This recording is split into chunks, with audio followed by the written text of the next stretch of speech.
Peace, peace, peace, peace, peace, peace. Peace, love, and light. It's your brother, Aberration of Power. And we back with another one. When you thought it wasn't going to be another one, man, this time we're going to be getting into the fall of the deep state. Gemini ritual. Proof this is an act of war. Shout out to everybody in the building with me that's rocking out. Let's keep it going. This your brother, Big Aberration of Power. Let's go. Whatever it takes. It's Holly. Baby, what's up, nigga?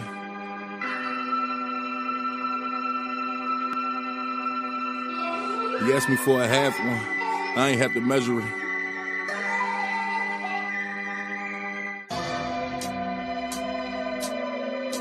What the fuck going on? Look. Yeah.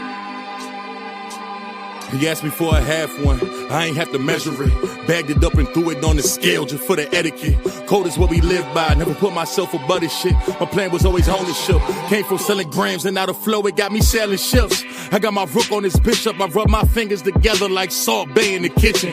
Gas stove got it clicking, got them salty and bitching. When I spin through they block, we talking for demolition. That's a ghost apparition, no they hating, but these niggas gotta love my ambition. I really came from the trenches, he got his gun with him. Really ain't no love with him. Rather be alone inside these streets to put my trust in them. Slide into the law, get them. I do what it takes, I put my all in it. Organize my team like it's the parliament. Really came from nothing, we was starving it. Put all of my dreams on top of the scale and we've been carving it. Life I had to bargain it, for real. He asked me for a half one, I ain't have to measure it. I ain't had to measure it. I ain't had to measure it. He asked me for a half one, I ain't had to measure it. He asked me for a half one, I ain't had to measure it. He asked me for a half one, I ain't had to measure it. He asked me for a half one, I ain't had to measure it. Shoo! Baya. Whatever it takes. I made them feel the habanero over my dinero. They rockin' ice grills, that's suicide apparel. Now you decide your peril, I supersize the barrel. I'm shooting wide and narrow. When you survive the arrow, I told my youngin' better clap the chrome and do it. I do it with them or I chaperone them to it. And I ain't talking prime night with the bomb fight. We call each other's mother's mom tightest with the bond light. So please don't talk down to me.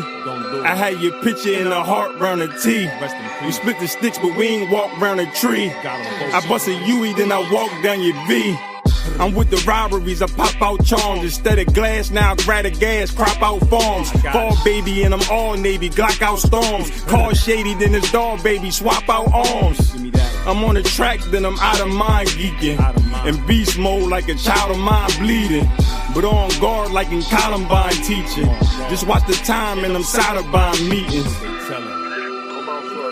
He asked me for a half one, I ain't have to measure it. I ain't had to measure it.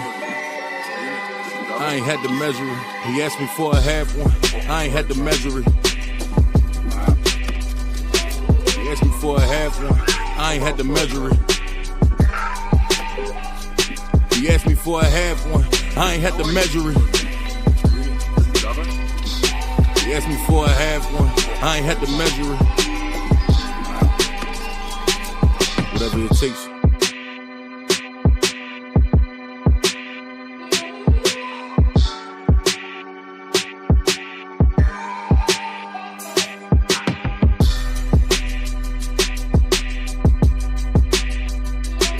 Now we have Chief, LAPD Chief.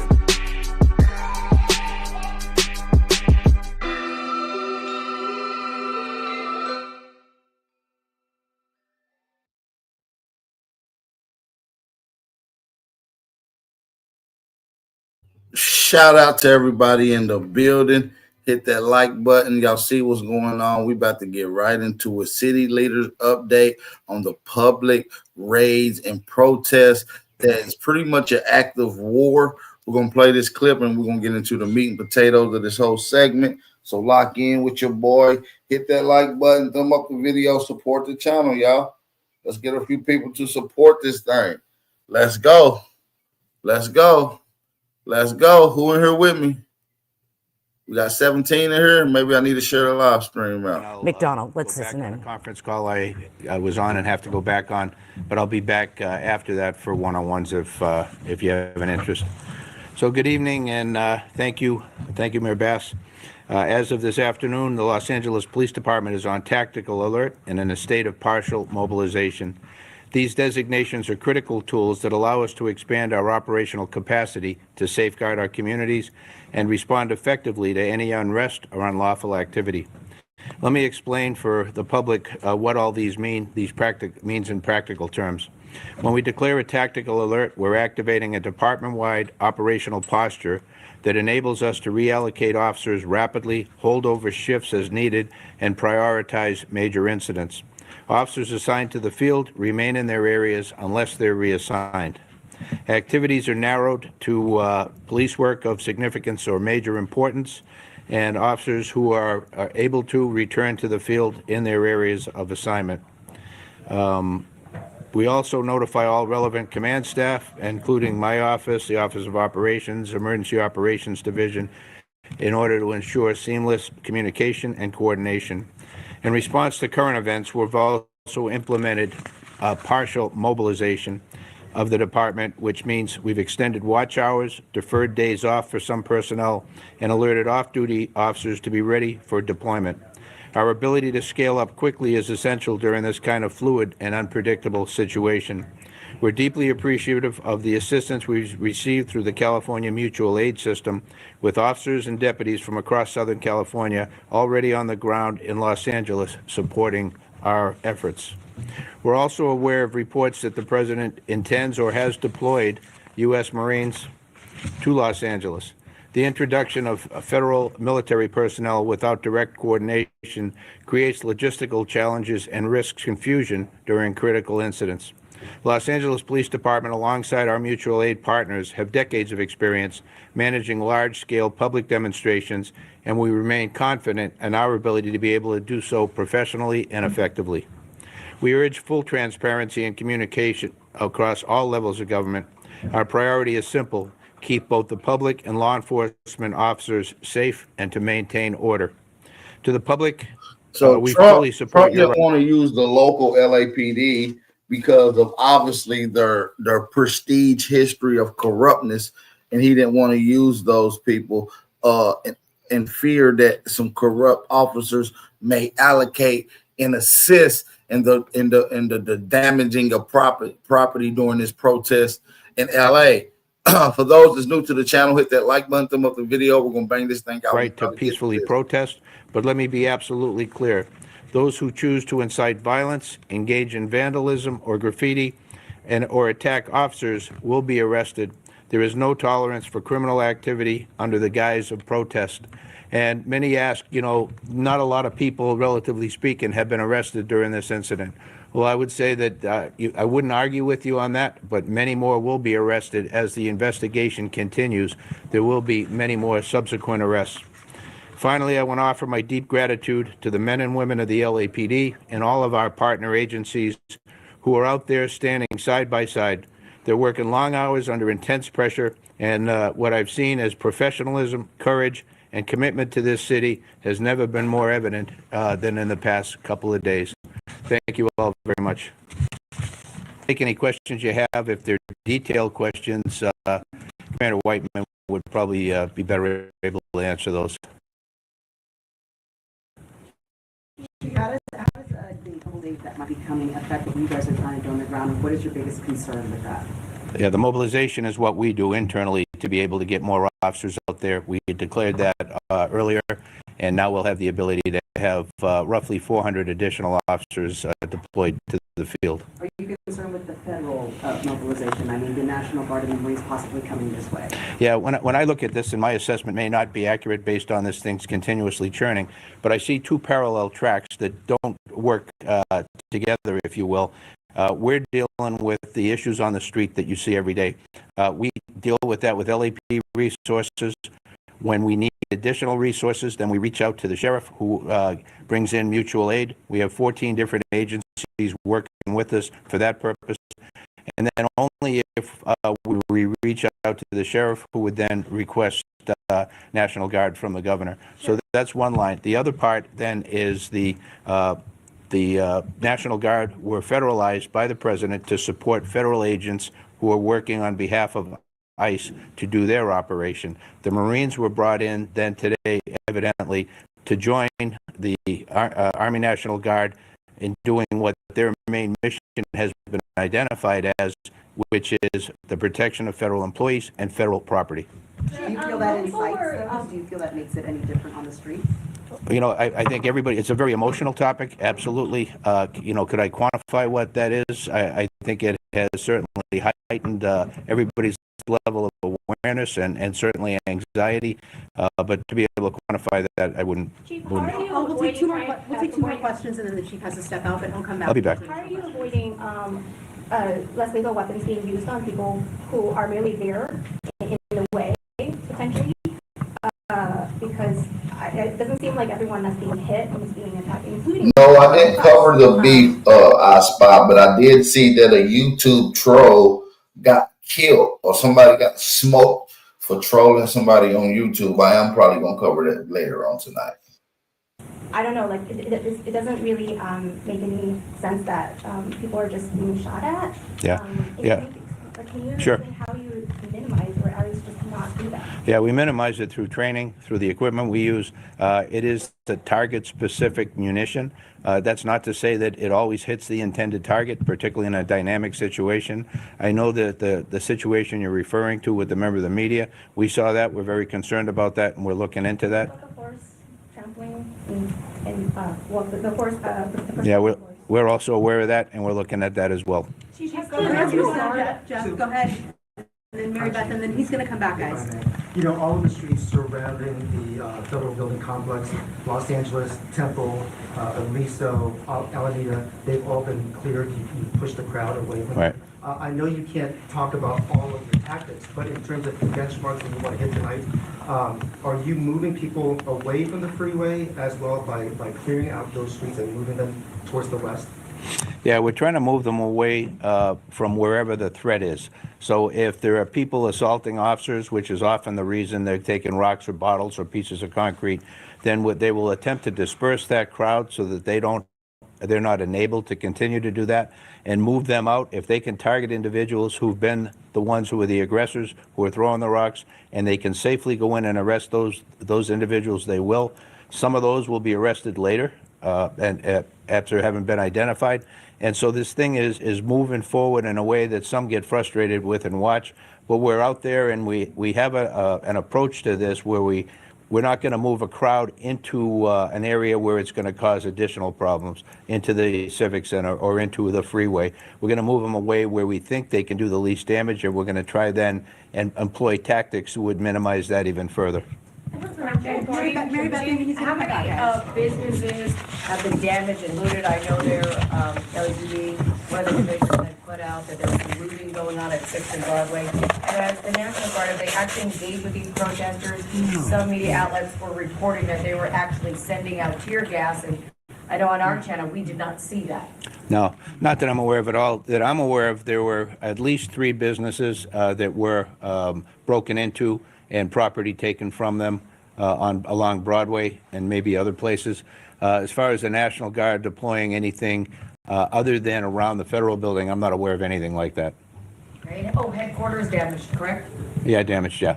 The whole Civic Center, there was significant damage as it relates particularly to graffiti, broken windows, that kind of thing. Chief, but any talk about a possible curfew at all? There have been some mention of that if things had continued at this point in the thought of a curfew. Yeah, I know, we're always thinking about that. That's always a tool we can employ. We certainly hold that off and not wanting to do that. And this is a pretty isolated area where this is happening relative to the size of the city. So we would, if we were to... This is only the start. This is the headquarters. When you got police vehicles being damaged by by migrants, and the only reason they're destroying government property, state property, is because illegal immigrants were detained or apprehended by ICE, and now they're flying their country around while viciously attacking the police. If this is not a sign or a public declaration of war. I don't know what this is, family. Y'all got to let me know. We got more to get into. Use It's a that, lot it more would to be get done very judiciously. into. Let's get deep. All right, we'll be back. Thank you, Mayor. Thank you. Thank you, Chief. Good evening, everyone. As I'm sure you are aware, there was a large protest this afternoon. Protests, and then also David Huerta, our esteemed labor leader in charge of SEIU, USWW, was released from custody this afternoon. So there was a rally around City Hall that ended up at the federal building. It was peaceful. It's my understanding that there's a few hundred individuals that are at the federal building now, but that there's no reports of violence that have taken place today or of vandalism. Of course, with the crowd just there, we will worry as it gets dark as to whether or not there are problems, but we certainly hope that there will not be. I just want to say I started off my morning with a meeting with a number of the leaders from the immigrant rights organizations. And as far as we know right now, there have been 5 raids by ICE throughout the region. I don't know. I know of at least 1 or 2 that took place in the city, but we're still compiling that information. As you know, ICE does not tell anybody where they're going to go or when they're going to be there. But I think the thing that was most important about the meeting today was listening to the stories of the people. For example, there was a woman, a mother from Guatemala, who was looking for her husband. She wasn't able to hear about her husband and son that were detained at the Ambiance warehouse. She's not been able to locate. Listen, if you criminals are worrying about what rights you got, you shouldn't have came into this country illegally. Now y'all all of a sudden, oh, we want to know what happened. What is the legal procedures? You should have went through the legal procedures when you first wanted to enter in a country that does not belong to you.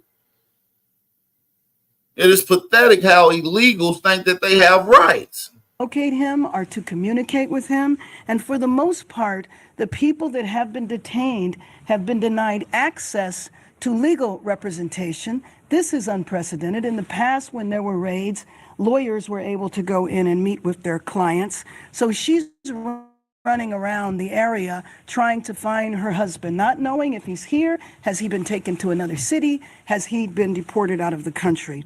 There was another statement regarding a daughter who was searching for her detained father, and at a certain point she actually saw him moving into a detention facility, but since then, as far as she knows, he has disappeared. She is not able to find out where he is. I can't emphasize enough the level of fear and terror that is in Angelenos right now, not knowing if tomorrow or tonight it might be where they live, it might be their workplace. Should you send your kids to school? Should you go to work? And man, you should be worried. Y'all should be afraid. Y'all should be very afraid because you guys have did a illegal thing and y'all are doing it in mass. It ain't like a 1 or 2 illegal immigrants are breaking the law. Y'all are breaking the law in mass numbers. First, before war, it's an invasion, then the war happens. We're simply witnessing the invasion, and the war is taking place in front of our eyes. remember this from several years ago, this same type of fear that was going around. But I heard today about something that is so over the top. Can you imagine having your annual appointment to ICE, your annual appointment? You're here, you might not be a citizen, but you have papers, and you are told that you need to go to the facility to check in. And then you are detained, and you go with your family and your kids and the whole. Good, because if we tell y'all that y'all coming down there, just if we was to tell all these immigrants, illegal immigrants, whether they got papers or no papers, right, that they're about to get detained, they're not going to come. They're going to go on the run. They're going to go on the run. They're going to do violent things when their back is against the wall. So why not trick them? Yes, come on down here. We're going to get you right. Sign your paperwork. Come on into the facility. Got your ass. You shouldn't have came here illegally. Should have went through due process before you came. Whole family is detained when you were legal and you were trying to maintain your legal status. So what this means then is that people are going to be afraid to maintain their appointments, which then pushes them into the closet, and they will fall out of status and then subject to arrest. This is the kind of thing that is happening in our city right now. And I will just take you back to last Thursday. Last Thursday, there was nothing happening in this town that called for the raids that took place on Friday. Nothing was happening. Nothing warranted the raids. If you remember at the beginning of this administration, we were told that raids would be to look for violent crimes. Actually, the raids were warranted. They were for illegals breaking the crime, committing crime, breaking the law and committing the crime. If they told you that they were dominantly focusing on criminals and violence and murders and rapists, but in all, they want to get anyone that has committed a crime. And if you came to a country illegally, the illegal part makes it a crime. There's no such thing as an illegal legal immigrant. There's no such thing as an illegal legal immigrant. Okay? There's no such thing that is of an illegal immigrant that's legal.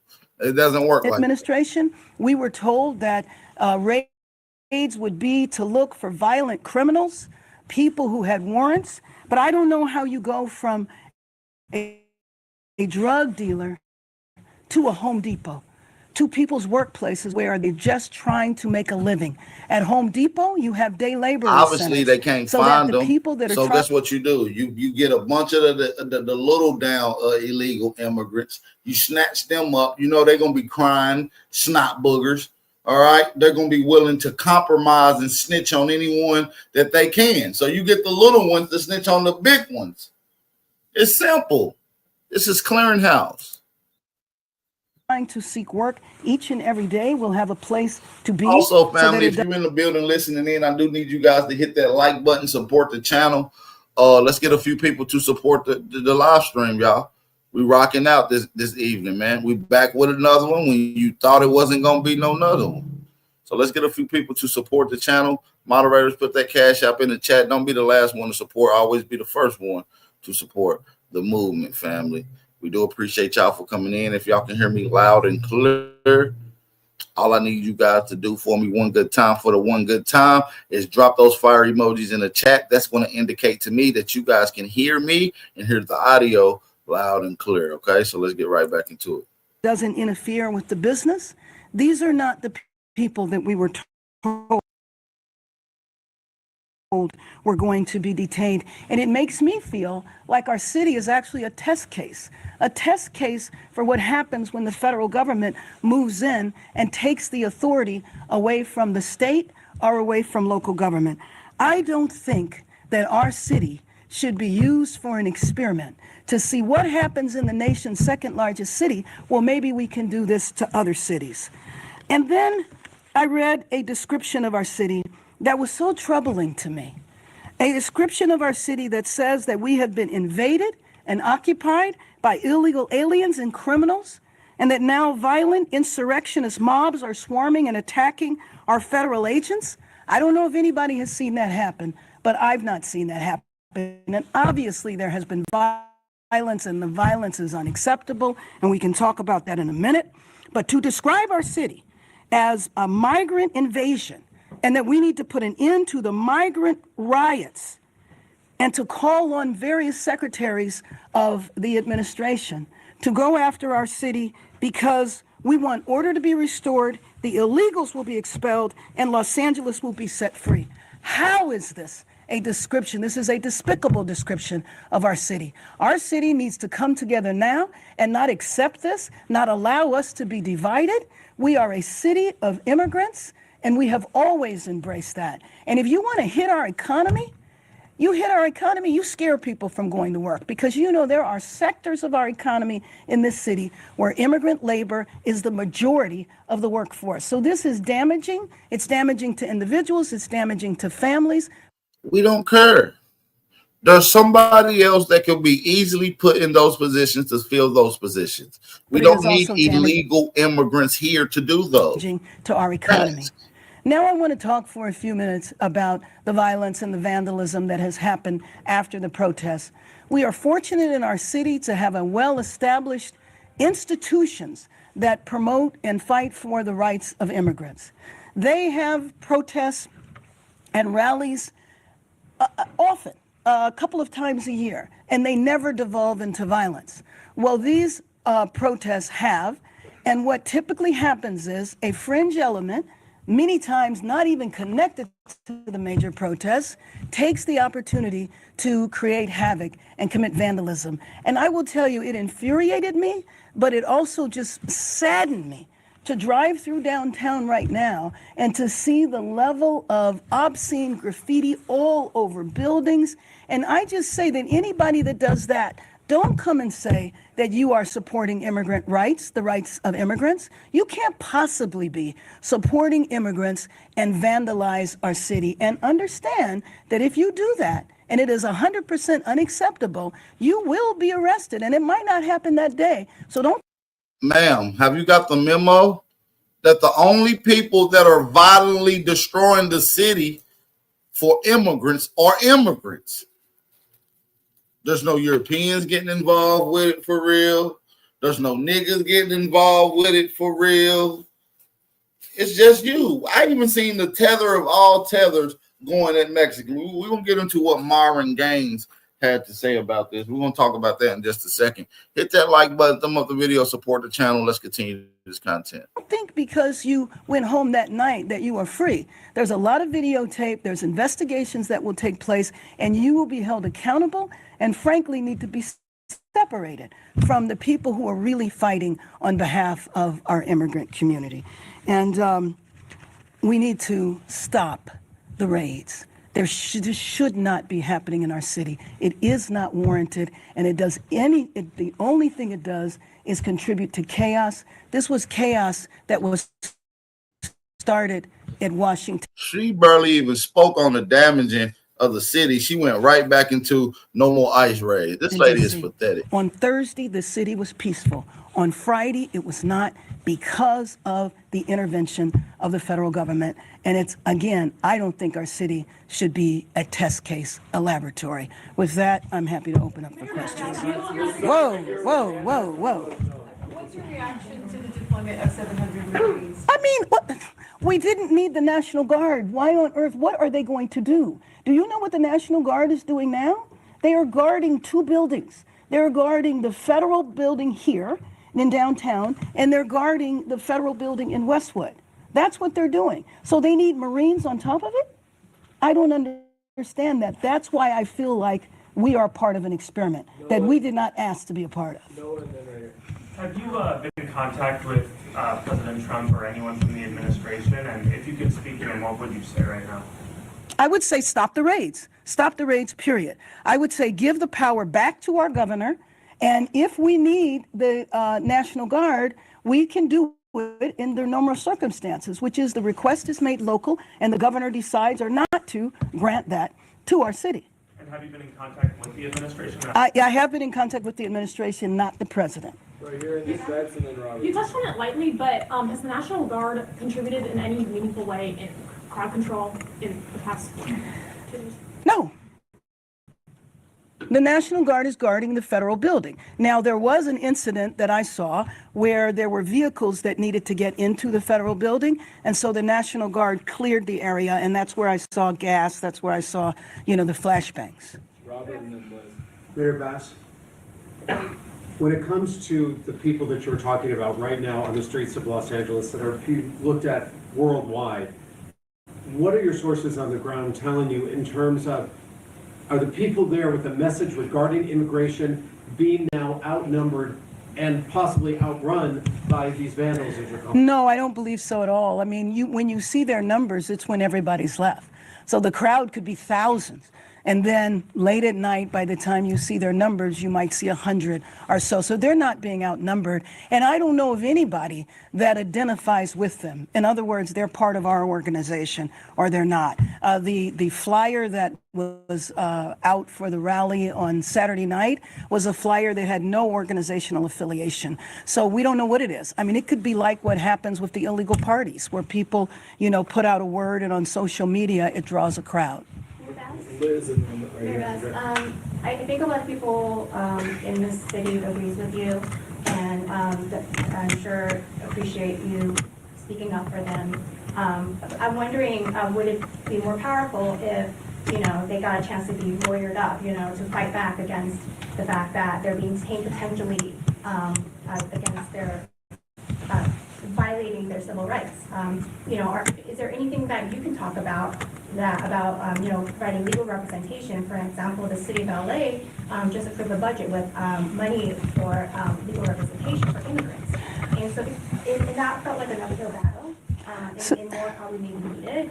Anything that you can say about what can be done about, posting bail, about let me just say that the immigrant rights organizations that have existed here for a long time are providing that type of support.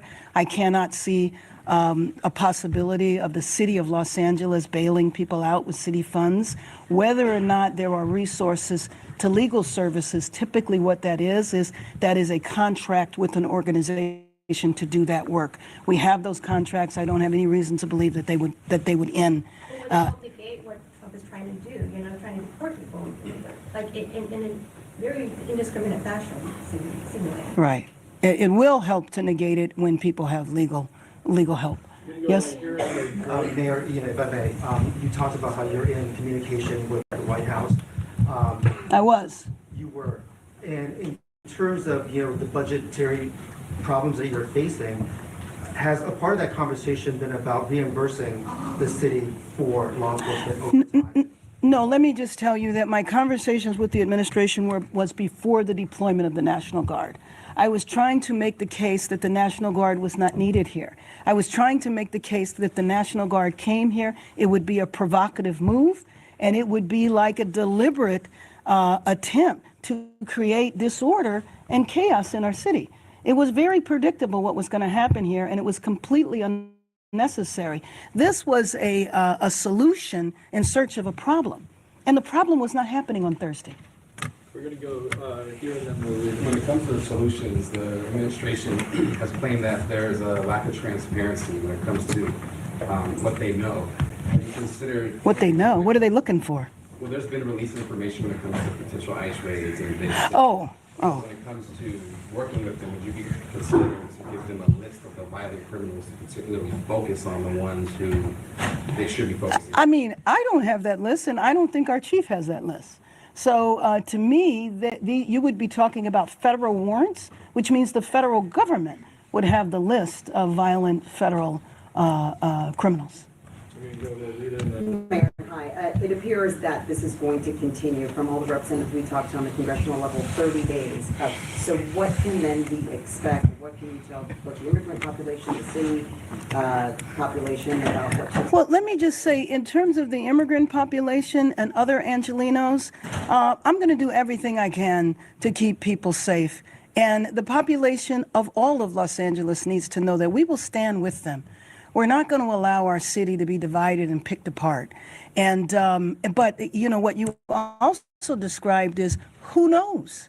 Yes, maybe 30 days, maybe longer, maybe shorter. How many raids in a given day? Where are those raids going to take place? Who are they looking for? None of that is information that we know. And again, this kind of atmosphere, it creates a chaos in our city. People not sure whether they should go outside, whether they need to stay inside. We did not need this. There was nothing happening in the city that warranted what we're dealing with now. Down in front, and then we're going to end. Mayor, with the National Guard and now the Marines in town, is there any indication that they will take direction from your emergency management center?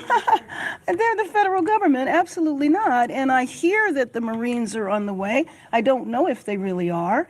I know that there was a post from the administration congratulating the National Guard for bringing peace before they even arrived. They weren't even here.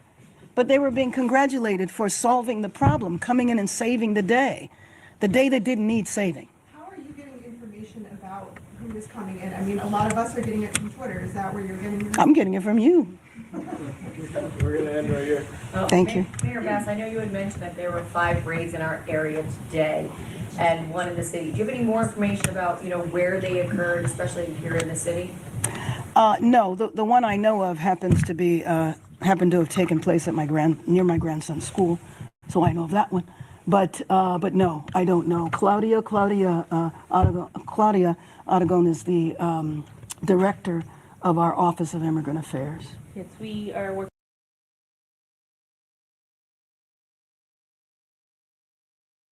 First of all, y'all can obviously see the biasness within this lady. She obviously has Hispanic and immigrant background, which shows throughout this conversation. Rapid Response Network, and we are getting the data with them. So as they compile that, they work with us, and as you know, it's very much ongoing. So usually we check back with them at the end of the day.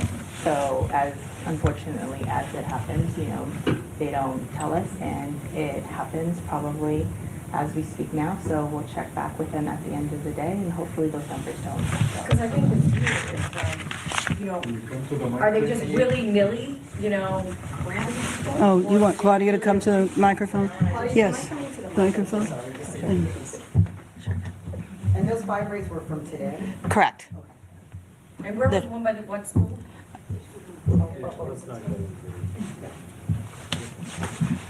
She said that one of them was near her grandson's school. What part of town? I don't think you were. LA, but I think there was a question that. I guess the question is, so there's 5 raids today, where, if you're not being able to pinpoint ahead of time, how do you then respond and or set up or get people prepared if there's going to be more? Well, it's not necessarily about preparing them, per se, now. It's our office, along with our community partners, have been unfortunately preparing for this moment, previously, for decades, through the Know Your Rights campaign, as you all know, with the red cards and doing those campaigns. You all have been working with these community partners for decades, and this is the moment that, a lot of them had been working with. This is the second time that this administration comes around. So unfortunately, a lot of these partners really just activated, this portfolio. And, this is what they know how to do pretty well. And it's not really about preparing them. It's about bringing back that particular part of their portfolio and educating them about their rights, and really having the element of the recently arrived part of the immigrant population with the migrant buses in our region, and really, with that integrated part of the community, and letting them know what the sanctuaries, region really means, and, letting them know what their rights are, and letting them know that we don't know when the raids are going to happen. And that's why it is important for them to know their rights, and for them to understand, what their rights are, and to be prepared. And education is key. And that's really the only way they can, air quote, arm themselves, unfortunately. Trilla has a hotline that folks can call if they see a raid. Does the city have something similar where you all can kind of... No. No, and the Trilla hotline is the Rapid Response Network, and so Trilla is one of the leads for that, and a lot of the partners are that. And if you all don't know, the Rapid Response Network works is with the public. If they see anything, it's sort of like if you see something, say something, where anyone from the public can call the Rapid Response Network, and they can find it in the ACLU website as well. If anyone sees that they feel like it's something like, oh, I think that's like a DHS vehicle, they call and say, I think that's what it is. Any one of the partners that's trained to identify, they send someone out that can confirm that in fact is activity or an actual federal law enforcement vehicle, and they report it back to the network, and they do call back the caller and say, yes, that in fact is what you thought, or it's not, and that's how they can confirm what it is, and that's how they count numbers, and that's how they report it back. Yeah. Well, let me just say thank you very much for being here today. We'll be back here tomorrow. I am hopeful that the federal government will hear our plea, stop the raids. This is creating fear and chaos in our city, and it is unnecessary. And I hope that we will be heard because our city is trying to move forward. And I believe that the federal government should be supportive of us moving forward. Thank you very much.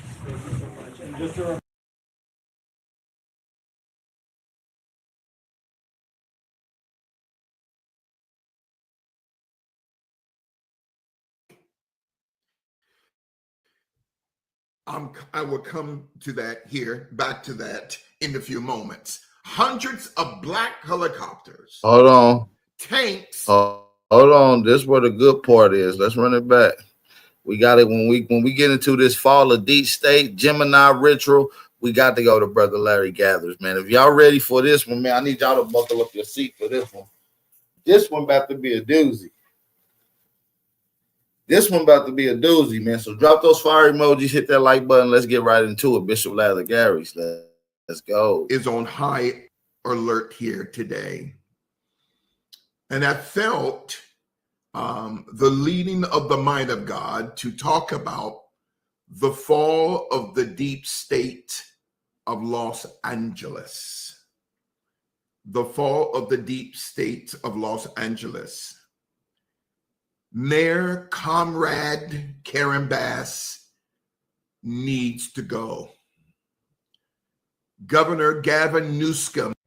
Karen Bass is the lady we just heard. That's the Hispanic lady. That's who he just talked about. Mayor Comrade Karen Bass needs to go. Governor Gavin Newsom needs to go. Oh, thank you so much, Apostle Colleen. I'm going to be with you guys no more than 10 minutes, and that's it. Thank you so much, Apostle Colleen. When Apostle Colleen is with us, we go to the next level. Karen Bass is running her mouth, but Karen Bass said nothing when she got back from Ghana. Remember, back in January, she knew her city was burning down to the ground. And when she got back from Ghana, the press here caught her at LAX, and she, Comrade Karen Bass, said absolutely nothing. Gavin Newsom is responsible for the burning of Los Angeles going back to January. No water in the spigots, no water anywhere in the Pacific Palisades, in Pasadena, in Altadena. But yet, these two devils want to blame President Trump. And so this is a major wake-up call. Great to see all the way from Malibu. God bless you, Pastor Hilton. Oh, we have to connect. God bless you there in Malibu. I am concerned for Los Angeles. This is my city. This is my home now. But the Insurrection Act of 1807 grants the President of the United States the authority to use the U.S. military to suppress insurrections, domestic violence, and any situation that obstructs the execution of laws or impedes justice within a state. It was originally brought into law through the signature of Thomas Jefferson. Am I correct in saying that, Apostle Colleen?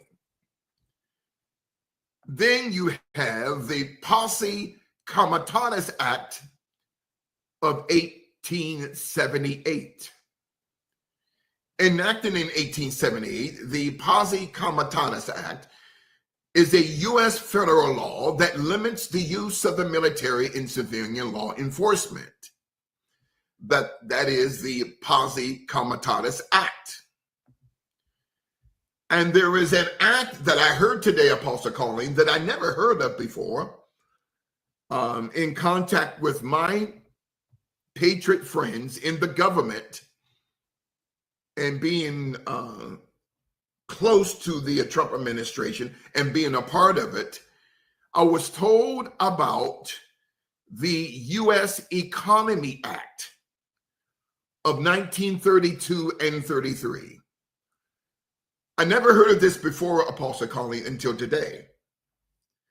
So in 1932, and including the following year in 1933, the United States Economy Act, 31 U.S. Code 1535, authorizes government agencies to enter into agreements to obtain supplies or services from another agency.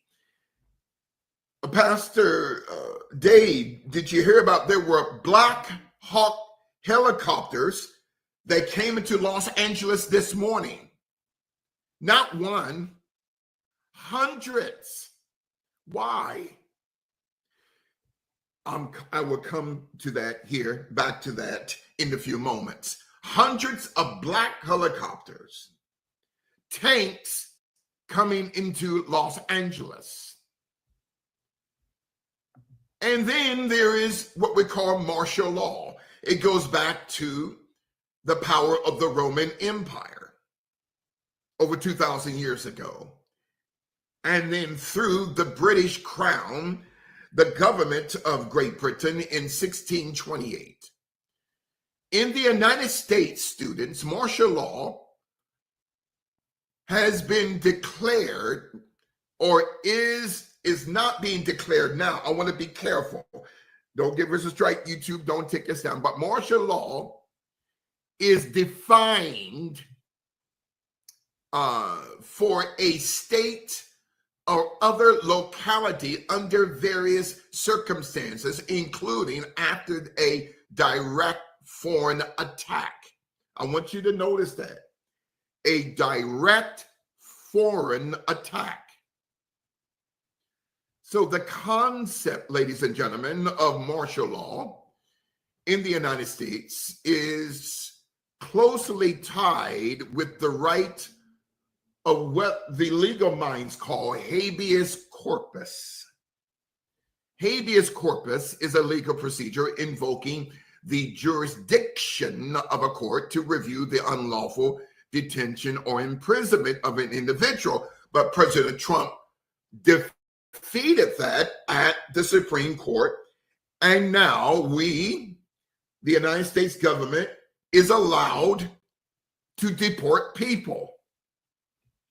And then you have what we talked about a few minutes ago, not just martial law, but going back to the Roman Republic. I'm talking over 2,000 years ago. In the Roman Republic, as we're talking about the downfall of the deep state of Los Angeles, martial law was less a formal decree and more of a flexible approach to mitigate emergencies, often involving the appointment of a Roman law called senatus causatum optimum. I never heard of this until today. We got some lawyers in our ministry. Senatus, senatus, consultum, consultum, optimum, which is a Latin term, ultimum. So the term senatus, consultum, utitum, or utimum means the final decree of the Senate was a resolution authorizing magistrates to use extreme measures to protect the state. And that's what we're going to do. Often by suspending normal legal processes, thereby declaring a state of emergency, giving presidential powers to override laws in order to use force to restore order. Gavin Newsom is behind this. Comrade Karen Bass is behind this, with the financial backing of Elon Musk. And that's all I'm going to say, because I don't want us to get a strike or be taken down. You notice the spiritual warfare paradigm. President Trump has kept his promise of initiating the largest deportation in American history. So we go to Saudi Arabia, successful trip. To the United Arab Emirates, successful trip. We come back, then the tax law, which will bring the greatest tax decrease in American history, passes Congress. Then Elon reacts, then tries to blackmail the president about something that he was not a part of. There are legal procedures now taking place to not just freeze the assets of Elon Musk and to shut down his companies here in the United States. But also there is talk within the administration that deportation orders will be enacted against Elon Musk. You see, when you try to mess with the most powerful man on earth, whom God has ordained, President Donald J. Trump, we as the patriots are telling Elon, you may have the money, but Elon got the money, but hey, Trump got the power. That just is what it is. We got one man who got all your personal information because he owns Twitter, X, and one guy who has the freaking nuclear codes to hydrogen bombs. Shout out to everybody in the building, man. If you really rock with Big Operational Power YouTube channel, y'all support the channel. Hit that cash app that's pinned at the top of the live stream. Support the channel, y'all. Support the movement. Let's continue this thing out. We, as the patriots, are telling Elon, you may have the money, but we have the guns. And now don't give us a strike. YouTube, don't take us down. I'm not talking about hurting anyone, and I'm not talking about hurting Elon Musk. Do you guys remember the television series, The House of Cards? And my staff, a few years ago when it came out, had highly edited the entire series because of the cussing and the sexual perversions. So they edited all of that out. They edited all of that mess out.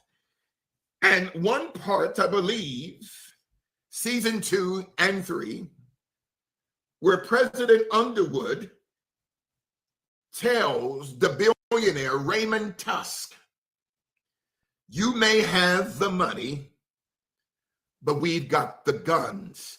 The CIA, okay? Thank you, Apostle Colleen. Predictive programming. Now, don't give us a strike. YouTube, don't take us down. I'm not talking about using guns. When I'm saying that Elon played himself, and since he played himself... Hold on, though. That motherfucking wrist motion he just did was diabolical, Pastor. Now, yeah, I ain't going. If I was a betting man, I say you would probably kiss the rainbow. Nigga, let's look at when this. I'm saying that Elon played himself. That double wand, the double wrist wand is diabolical. When I'm saying that Elon played himself, and since he played himself, the thing that is backing these riots is with Elon's money. Karen Bass must go. Gavin Newsom must go. The crack news network is destroyed. MSNBC is destroyed. The BBC, the CBC, all of the media has been saying, the legacy media has been saying for the past 48 hours. That's right, Apostle Colleen. Comrade Karen Bass is a loser. Gavin, 50 pounds of gel Newscomb is a loser. But what they've been telling you and I in the world for the past 48 hours, these are peaceful protests. They're telling you and I that our eyes are lying to us. Cop cars are being put on fire. Buildings are being put on fire. These people who are organized are not doing this on their own because they don't have the intelligence to pull this off. So not just the Democratic Party and George Soros, Elon Musk, you see, but no weapon that's formed against President Trump will ever prosper. God bless you, Apostle Sam. And I'm going to say this and let you guys go. The fall of the deep state of Los Angeles. This garbage is always coordinated and funded. It's always, okay, coordinated and funded. This comes out of the playbook of Saul Alinsky, Rules for Radicals. Saul Alinsky's parents, Benjamin Alinsky and Sarah Tannenbaum Alinsky, were killers for the Bolshevik Revolution.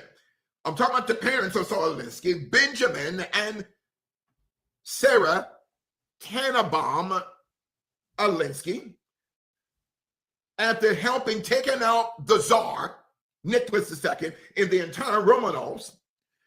Then the Soviet Commissar government would send out assassins throughout the world after that October 17th, 1917 Soviet Revolution, Russian Revolution, where a couple travels to New York City by ship. I'm talking the parents of Saul Alinsky, Rules for Radicals.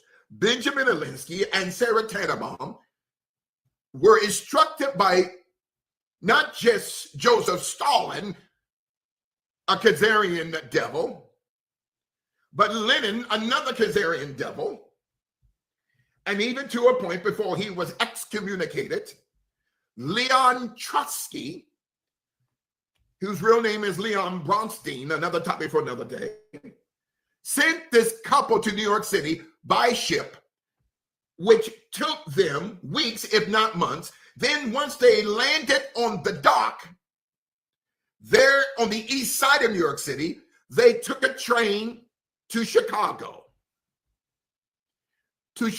South Side. I'm talking to parents of Saul Alinsky, Rules for Radicals.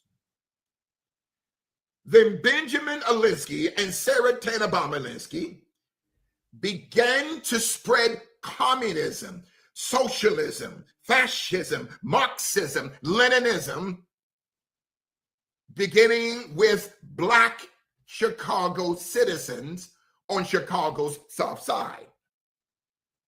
Well, why didn't they go to Forest Park, where whites and Jews were living? No, they would use the pain of a people and weaponize the trauma of a people who did not know who they were.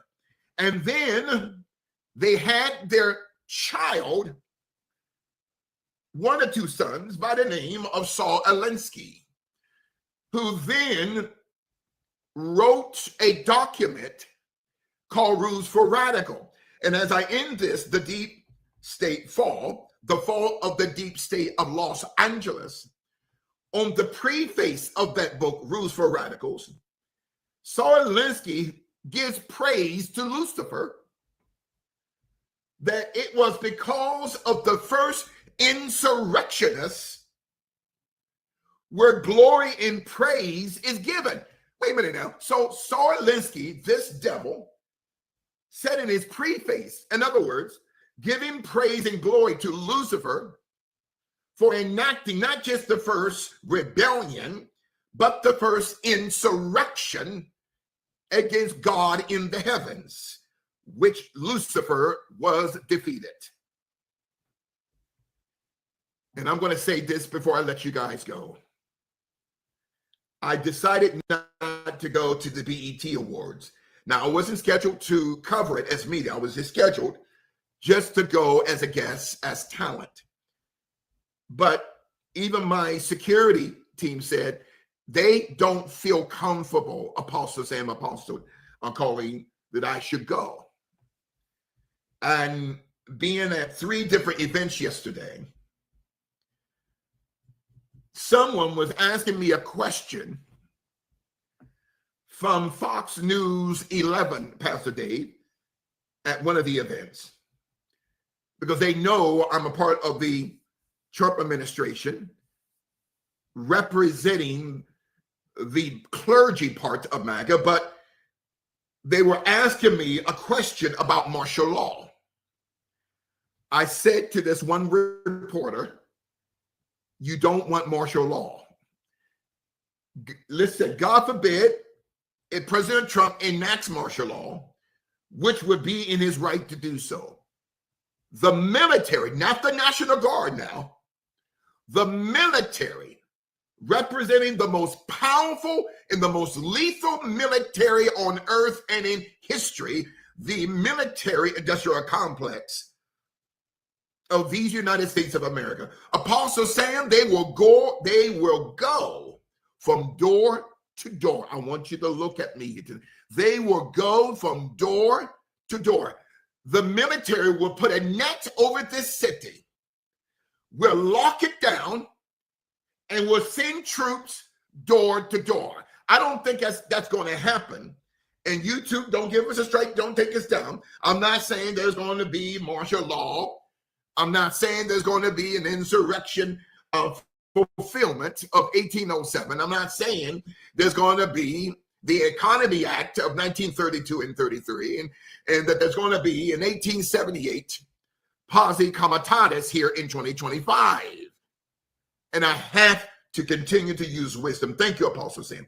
So YouTube, please don't give us a strike and please don't take us down. What I am saying, and I was trying to explain to this reporter from Fox 11, do you understand what that would mean for Los Angeles? They will go from door to door to door, not just in Los Angeles, throughout Los Angeles County, but that's not going to happen. They're burning up cop cars, police cars, civilian cars. You know those cars, what do you call those cars where they drive by themselves and this little thing that spins at the top? Apostle Colleen, you see them all throughout Los Angeles. I'm sure they're in the San Francisco area. Waygu, is that called Waygu? Waygu? And there are a few of those cars that were burning in downtown Los Angeles, giving off these toxins of lithium that cause cancer. And there's a reason why they're flying the flag of Mexico, because it is encoded in the codes of witchcraft. I'll bring out on Tuesday. We have to continue to pray. Listen, remember there was a young man or woman that was in front of one of the ICE vans. I think it's the ICE vans or one of the Department of Homeland Security. And he or she would not get away from the front. And this man or woman went in the back. They cracked their head. They died last night. But do you notice the media never talks about that? And do you know, not only does the media they don't talk about that, but the Democratic Party. Then you had Kerosene Maxine Waters, who is being indicted for money laundering, running her mouth. Elon, It's not going to work. Camoto, the cackling demon, is not going to work. Comrade Karen Bass, Castro Bass, it will not work. Gavin, 50 pounds of grease, Newsom, it will not work. Because we as MAGA patriots, we voted for this to happen. Because we don't want illegal immigrants in our country.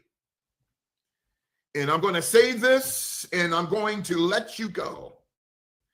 And I need you to write this down, because what the bishop is about ready to reveal, I got to tell you, it absolutely blew my mind. Do you know that there are 2.5 million illegal immigrants in the state of California alone? 2.5 million illegal immigrants in the state of California. I'm not even talking about New York or Florida or Illinois. And that's a conservative number. It could be higher. 2.5 million illegal immigrants in the state of California. But that's more than the total number of people in the most powerful military on earth. Wait a minute now. We've got 2.5 million illegal immigrants in the state alone, which is more than the 2.1 million number of men and women in the most powerful military in history. Does that make any sense whatsoever? It's a mess, Apostle Rick. The synagogue of Satan. Let me tell you, we've already won, and I'm going to say this with wisdom. President Donald J. Trump has already crushed the insurrection. Don't give us a strike. You two, don't take us down. President Trump has already crushed the insurrection. How is it, and I'm done tonight, how is it that we have more illegal immigrants? That is more than the total number of men and women in the United States military-industrial complex. How? Because Joe Biden, camel-toed, cackling Harris, allowed over 20 million illegal immigrants. Killers, rapers, pedophiles. I'm not saying that every illegal immigrant is a killer, a raper, a pedophile, but over 20 million, 4 million people per year. And look at the repercussions. Now, why is it that Los Angeles and the Democratic Party would rather have Los Angeles burned to the ground than to help President Trump deport illegal aliens? You are dealing with a system of the demonic, and the deep state of Los Angeles has fallen. Remember the movie? Olympus has fallen. Los Angeles has fallen. And God has taken over Los Angeles. President Trump, the art of the surge. Look, you see, oh my Lord, have mercy. Pastor Gene, you are 100% right. These people waving Mexican flags, they're being played. President Trump is sending in an additional 500 Marines. And did you see, and I'm done, did you see in here that awful press conference by Comrade Karen Bass lying through her teeth? We're having peaceful protesters, but I'm seeing with my own eyes, Pastor Anthony, buildings being burnt down, cars and police cars being built, being burnt to the ground. But these are peaceful protesters. Peaceful protest. Oh, I'm not teaching here tonight. She's lying, and she's blaming President Trump.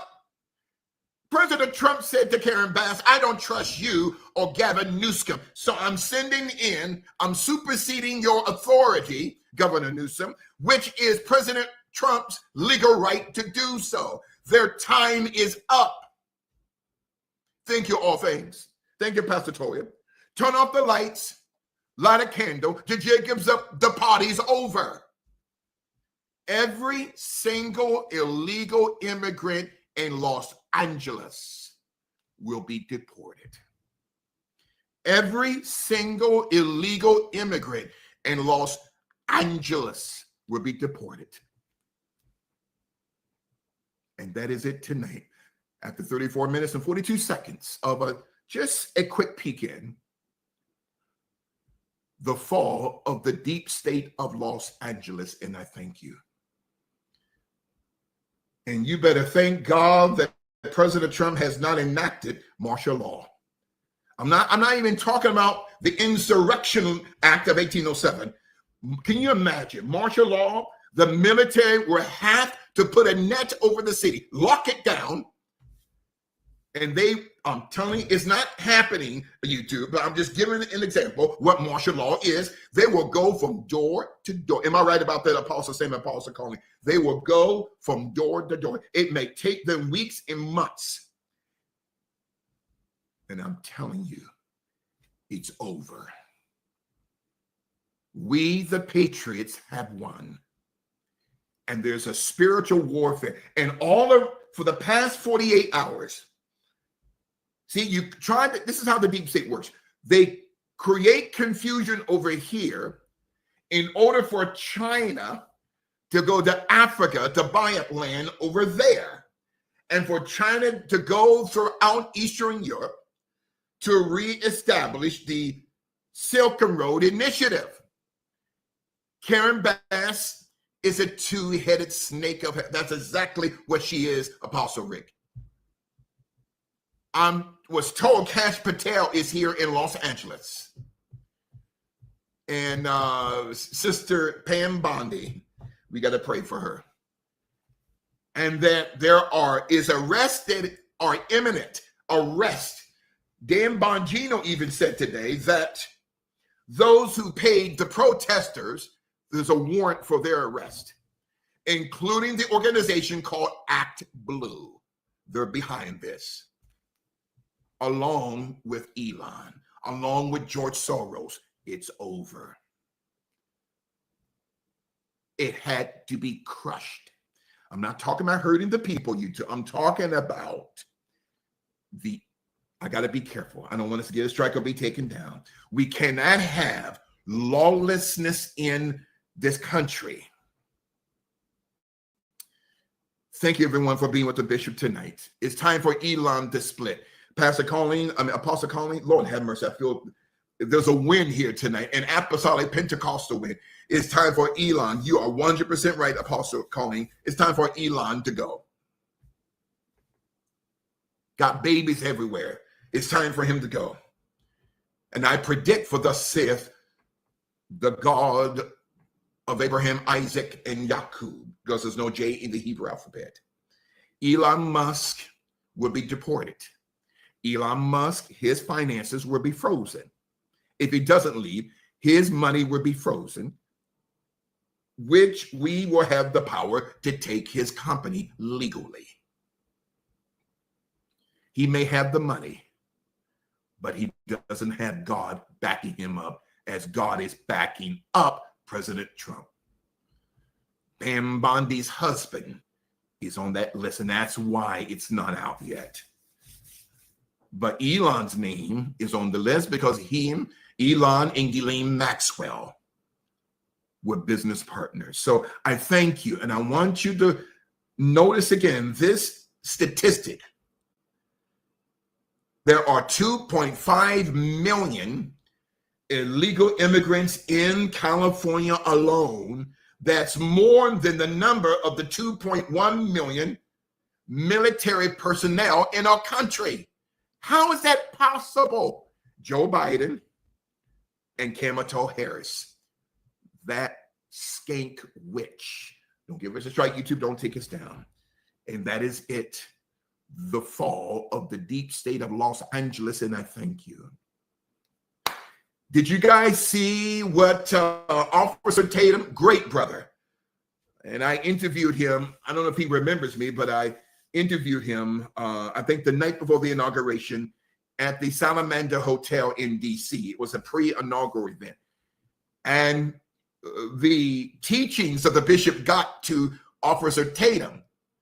And oh my, he was blown away, especially exposing this piece of trash named Margaret Sanger. I'm going to continue to use wisdom. Thank you, Apostle Sam. I thank God for Apostle Sam and for you guys even keeping the bishop through the paradigm of wisdom. Thank you. And I will be back on the Apollo, the original show on Thursday for part 2 of the Immaculate Deception of History. And if you thought part 1 was mind-blowing, dear God Almighty, you have seen nothing yet. Okay? And please, and because of that interview, oh my God, it has added more. I've received probably close to 300 invitations because of that one interview I did with Brother Apollo about 2 weeks ago, from other radio stations and podcasts I've never heard before. But I'm already booked 2 years in advance, technically 2 years in advance until June of 2027. Thank you. And keep the bishop in your prayers. So I'm announcing I'm not going to the BET Awards tomorrow. I was not scheduled to cover it.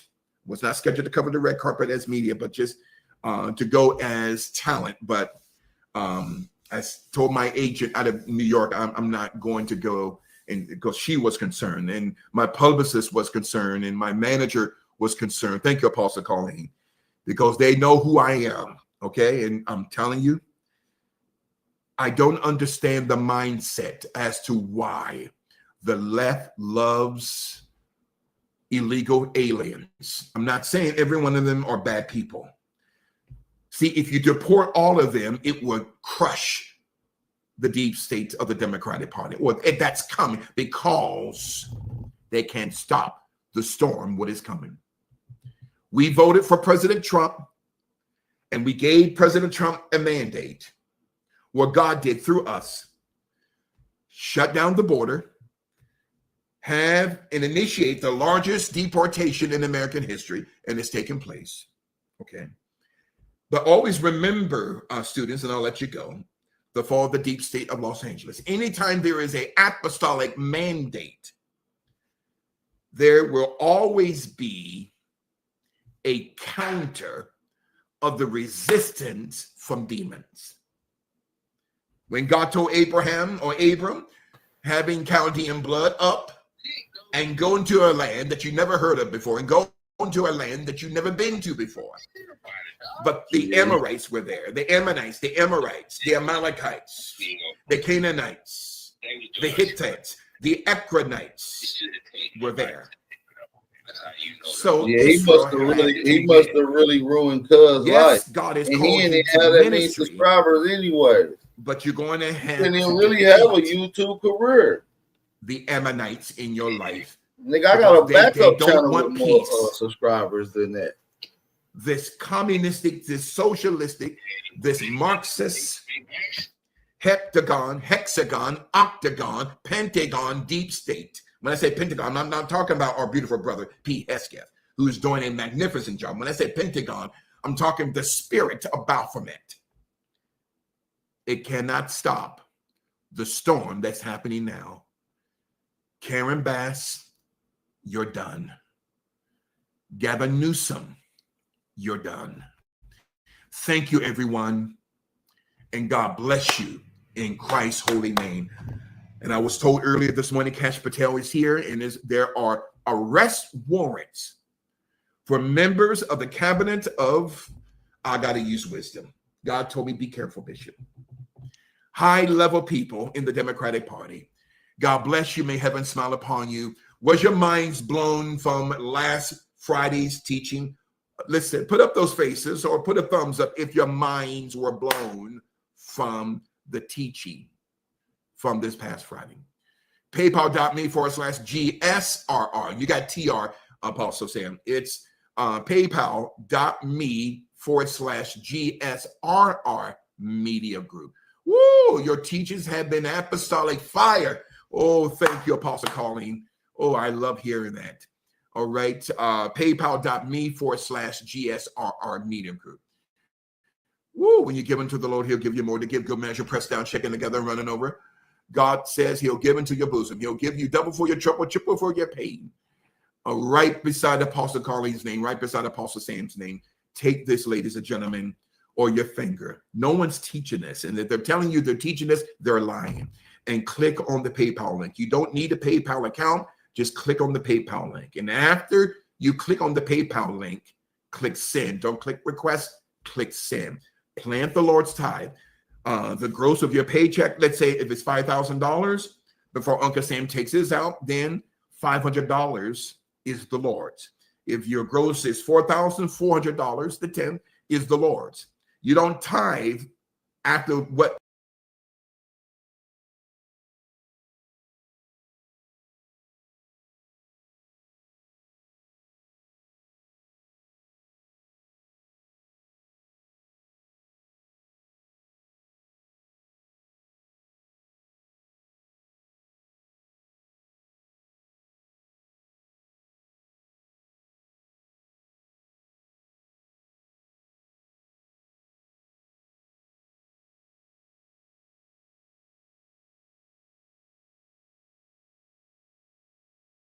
Uncle Sam takes out. You tithe the gross, just 10%. Hey, but hold on. Let me say this one more time. Let me say this. This is insane that these people are illegal aliens. Let me just, because I don't think y'all understand how important this is, that illegal aliens are being rounded up by ICE and other immigrants are destroying our fucking country because of it. Is that not war? First, war starts with an invasion. These people are taking the United States flags down and burning it in front of Walmart, taking over Walmarts, flying their flags around. If you're so proud of your country, go back to it. If you want to fight something, fight in your country. You want to be free, go be free in your country. If you want to destroy something, go destroy the country that you fled from. This is America. And as patriots, we will not stand for it. Share this live stream if you are outstanding a patriot and an American, and you are a proud American. Share this live stream. All right, let's continue. Gross is 2,000, then the Lord's tithe is 200. If your gross is 1,000, the Lord's tithe is 100. In that same transaction on PayPal.me/GSR Media Group, then plant $100 or more. You guys, I'm telling you, our TikTok page is blowing up. Apostle Rick, Lord have mercy. And I got some great news to share with them. I'm going to let you guys go. Right beside Apostle Sam's name, right beside Apostle Colleen's name, right beside Apostle Sam's name, right beside Apostle True Witness Ministries name. Praise God. Take this or your finger and click on the PayPal link. And after you click on the PayPal link, click send. Don't click request, click send and plant. We don't use the word sow here at Global Spiritual Revolution Media Group Los Angeles because the term sow or sow is the name of a female hog or pig. We always use the term plant. Plant the Lord's time because it's not yours. Everything you have is God's, but through God's love and mercy, he only requires 10% of your gross, just 10%. And in the same transaction, after you plant the Lord's tithe, then you plant $100 or more. Praise God. And I'm excited. I am excited what President Trump is doing. This is warfare. And President Trump already knows from us bishops and pastors who work with him. I'm going to say this. We highly advise President Trump never to talk to Elon Musk again. You see, when you allow a snake in the garden, and a snake that's on drugs, okay, let me get off of that. You see, there is a danger of oligarchies.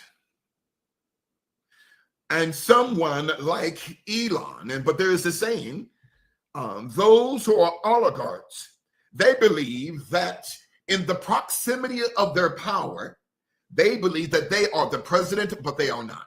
Cocaine sniffing.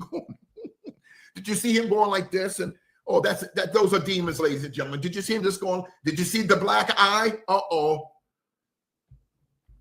Okay, he's got all of that demons. He's a cunning crook, Pastor Sam, Apostle Sam, and a part-tied devil. The Black Eye Club. I'm going to have to do a series on that. And the media was asking Elon, how did you get that black eye? He said his son gave it to him. Okay, stop. Okay.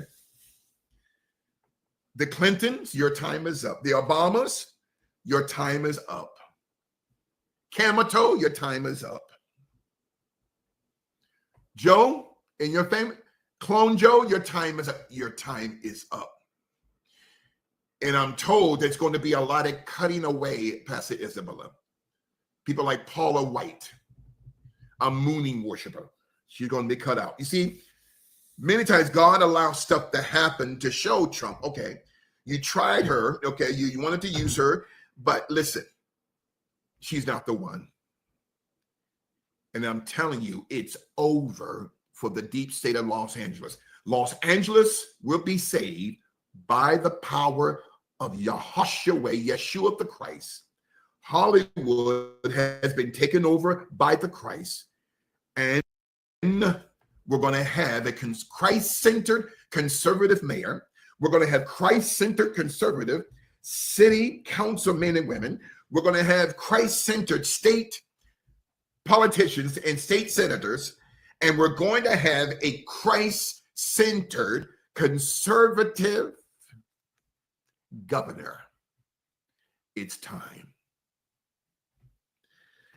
And Karen Bass, comrade, a major supporter of the Castro regime. Another topic for another day. One more time, take this or your finger right beside Apostle Sam's name.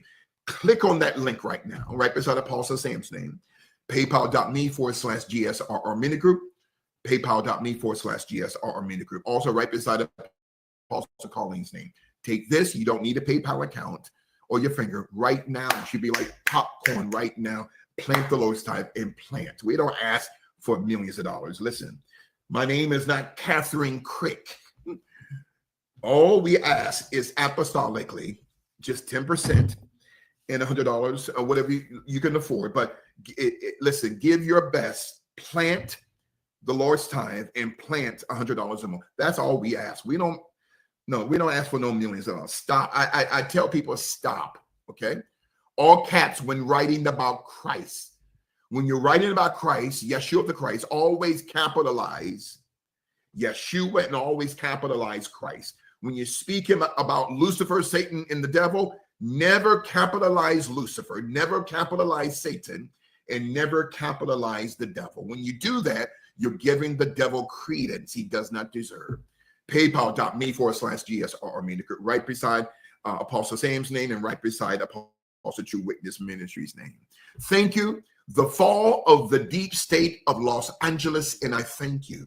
And all of these demons are reacting to the apostolic mandate of President Donald J. Trump. Okay? False lying creeps. That's right, Mother Cheryl, Pastor Cheryl. Okay? And they're going to try to blame Trump for this. Okay? Trump did not start this. This mess is Joe Biden's fault, the clone, and this mess is the former border czar house dressing, cackling Kamala, allowing 20 million illegal aliens. That's a crime. And President Trump is not playing games. We've won. They, the deep state of the Democratic Party, has lost. One more time, represent Apostle Sam's name, paypal.me/GSRR Media Group. They already are. The left is already saying, I stand with the people of Los Angeles. Did you hear Karen Bass? I support all Angelinos. But she didn't say anything when her city was burning down. Okay? In Ghana, city being burnt down to the ground. She came back, Selena at LAX didn't say a word. Not a mouse, nothing. But all of a sudden she's running her communistic rusty mouth. Burn cars, burn police vehicles, burn buildings, because these Democrats are demons. She's a demonic puppet. Thank you, Apostle Carly. And that's exactly what Mayor Comrade Karen Bass is. Trash. I thank you. All the female demons wearing pants. You notice that? Hillary, okay? Kamala wearing pants. And then Kamala sends out a little letter. I'm so appalled at President Trump. No, we are appalled at you, Kamala, because you, as the borders are, allowed over 20 million people. And then you lied about it, Kamala, during the campaign. Senator Van Hollen from Maryland. Oh, Kilmar Garcia, he's coming back. The Maryland man, oh, he's going to be in prison and then re-deported. I'm told after he serves his prison sentence, I was told today, Apostle Colleen, Apostle Sam, that President Trump is going to send him to Libya. Send him to Libya. Send him to Sudan. President Trump is the OG. He's gangster. You're not going to punk him. You're not going to punk me. You're not going to punk the MAGA movement. It's over. Illegal aliens. And they've already arrested Apostle Rick. Did you see on the news yesterday, this guy, and I'll let you go. He had like a motorcycle helmet on and thrown rocks and stones at the ICE vehicles. They arrested him this afternoon. It's over. We've crushed the deep state of Los Angeles. Thank you for being with the bishop tonight. We are in a war. We are fighting for our lives. Do you remember the bishop saying that the night before the election? We're fighting for our lives. It's a spiritual war. And we've already won. You're not going to impeach President Trump. And the big, beautiful bill will pass because we got the names of those in the Diddy and Epstein lists in both Congress and the Senate. And if those in the Senate buck against President Trump, the names will come out. You see, President Trump is playing chess. These devils on both sides are playing checkers. It's over. Cry for your illegal immigrants. I'm not saying they're evil people, but they have to go. And they can come back, but in through the port of entry. Thank you for being with the bishop tonight. Pray for me. I'll see you guys this Tuesday. I got a word from the Lord for you. I thank you. Pray for the bishop. I will not be going downtown on tomorrow. I will not be going. I was scheduled to cover a pre-BET event tonight. No, cancel that. I was contracted to go to the BET Awards tomorrow, just as talent, not as media, but no, I canceled that. Because my staff here in Los Angeles, Pastor Colleen, they didn't feel easy. You know, there's always, if you guys ever felt this, and I'll let you guys go, that there are red flags and you can't rest unless you address them. And now I've already addressed them. I'm not going to the BET Awards tomorrow. No. Thank you. I'll see you guys on Tuesday. Can't wait, Bishop. Pastor Miss Stu, don't tease your husband about Trump's win. You have me laughing back in November about that. Love every one of you. I'll see you guys on Tuesday. Pray for the bishop. Hold me up in prayer. I'm on the front line fighting for you. I am protecting the national security of the body of Christ. I would never bend over. I would never be buck broken. I would never wear a dress. I would never wear high heels. I would never wear lipstick or mascara. I would never wear earrings or any type of earrings because I'm a man. I am an apostolic assassin. I'm a Pentecostal mercenary. And I would never take the deep state's money. Thank you, Apostle Colleen. Never. If God be for me, who can be against me? Who in the world can be against you? Thank you. Pray for me, Apostle Rick. And check out, I'm telling you, Officer Tatum, a powerful brother. I'm going to have to get him on here to talk to you guys on our Global Masterclass and get him, praise God, on our nationally syndicated radio show. Great man. Great man. He's a man's man and super alpha male, just like your bishop. And he said, my God, President Trump, you got to get this man to speak before the world. Oh, my God. Thank you, Officer Tatum. I salute you, sir. Thank you, everyone. I'll see you guys on Tuesday. Keep me in your prayers, okay? Thank you, and pray for Los Angeles. I'll see you Tuesday. The fall of the deep state of Los Angeles. Good night from Los Angeles. I'll see you Tuesday. In Christ's holy name, I love you.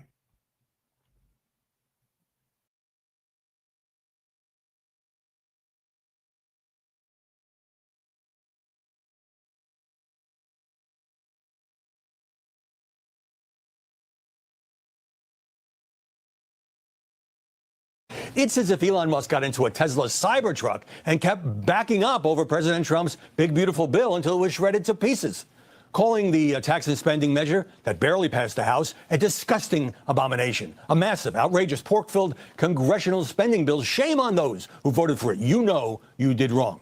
Now, Trump told reporters that Musk didn't like the absence of an electric vehicle credit, though that was never in there from the beginning, and then got personal.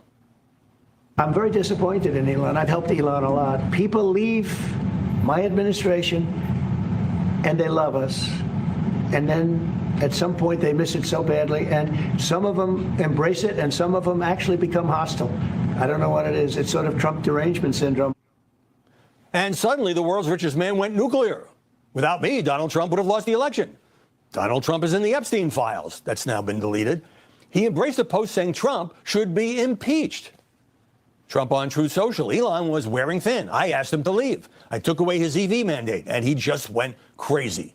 A very mixed media reaction from those who had liked Elon Musk and those who didn't. Elon's calling the president a pedophile. Wow. I don't think Musk's seen the Epstein files, and if Trump was in them, Biden probably would have released him. The Democrats have been trashing Elon Musk for 6 months, okay? Trashing him, all right? Calling him every name in the book, etc. I want to see, now that Elon's come out against the bill, at least for the moment, are they going to start backing Elon Musk again? Now, we all knew this was coming. I'm not sure we knew it would be quite so Real Housewives of Mar-a-Lago, but everyone knew it was only a matter of time before Donald Trump and Elon Musk broke up. No, this is what, I'll be pouring this in my Newsnight mug tonight. Oh, Lord. Pepto-Bismol is what we all need here in the Republican Party. Joining us now to analyze the coverage, Robbie Suave, senior editor at Reason Magazine, and Annie Linsky, White House correspondent for the Wall Street Journal. Robbie, the media are loving this. They are devouring it. Elon Musk, Donald Trump. We all knew there would be a breakup, as one of the pundits said, but what accounts for the sheer viciousness of this battle that was started by Musk?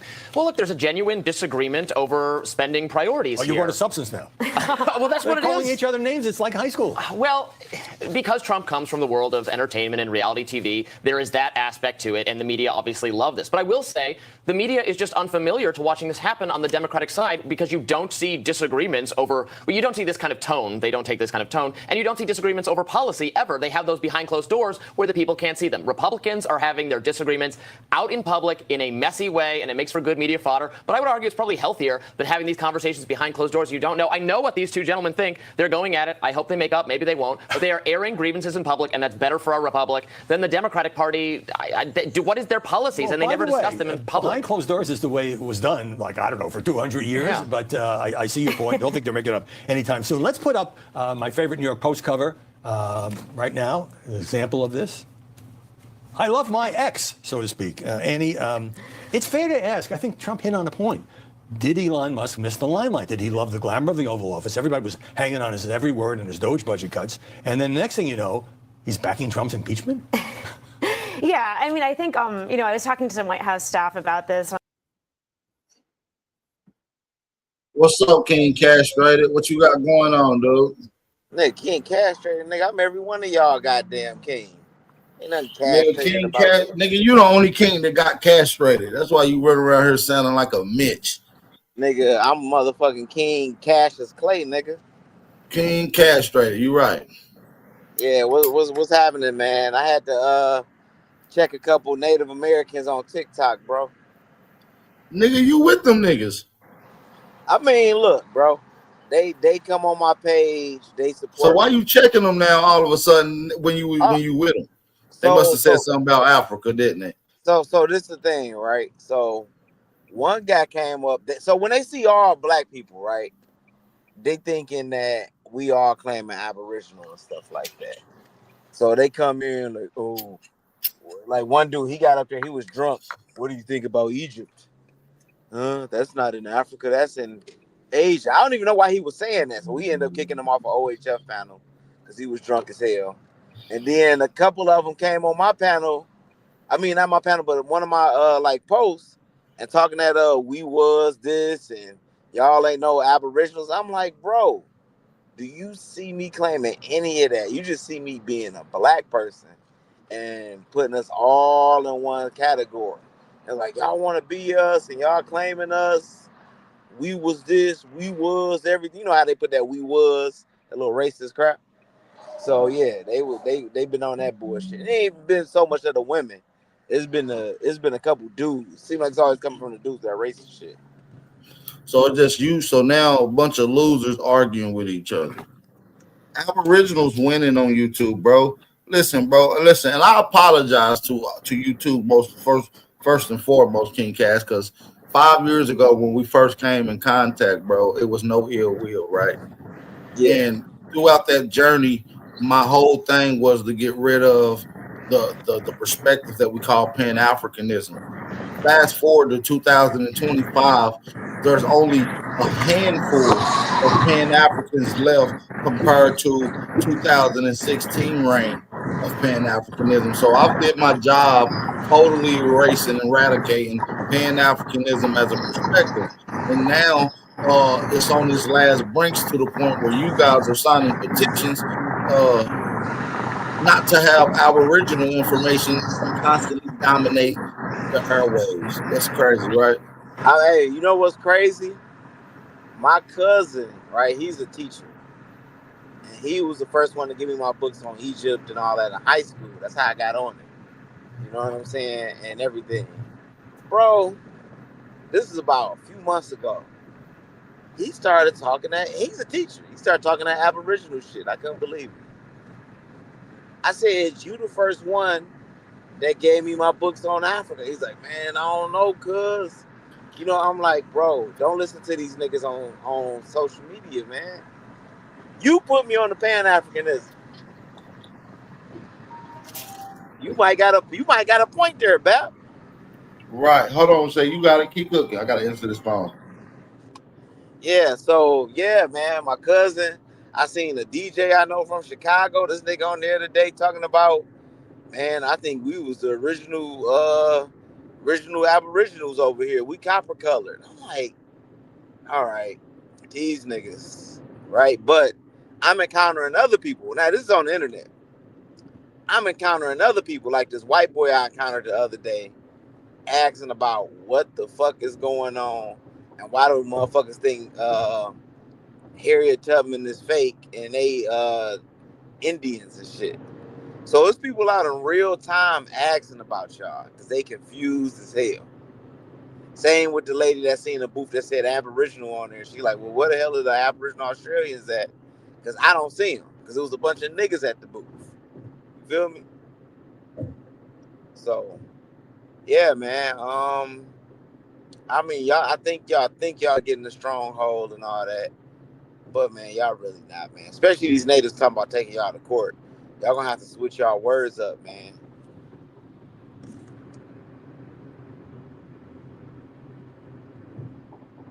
He gave you that bill. Oh shit. Oh shit.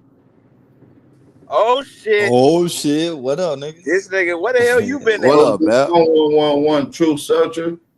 What's the word? I mean, you sitting there talking about telling your cousin don't listen to them niggas on social media, but he gave you that book back in the day from listening to niggas on social media. So what's the Nah, difference this was now? back in the day. This was like, oh, he seen me. I agree. Listening to somebody else speak about that shit. Now you telling him not to listen to niggas speak about other shit. That's kind of flip flopping, Hey, Cass.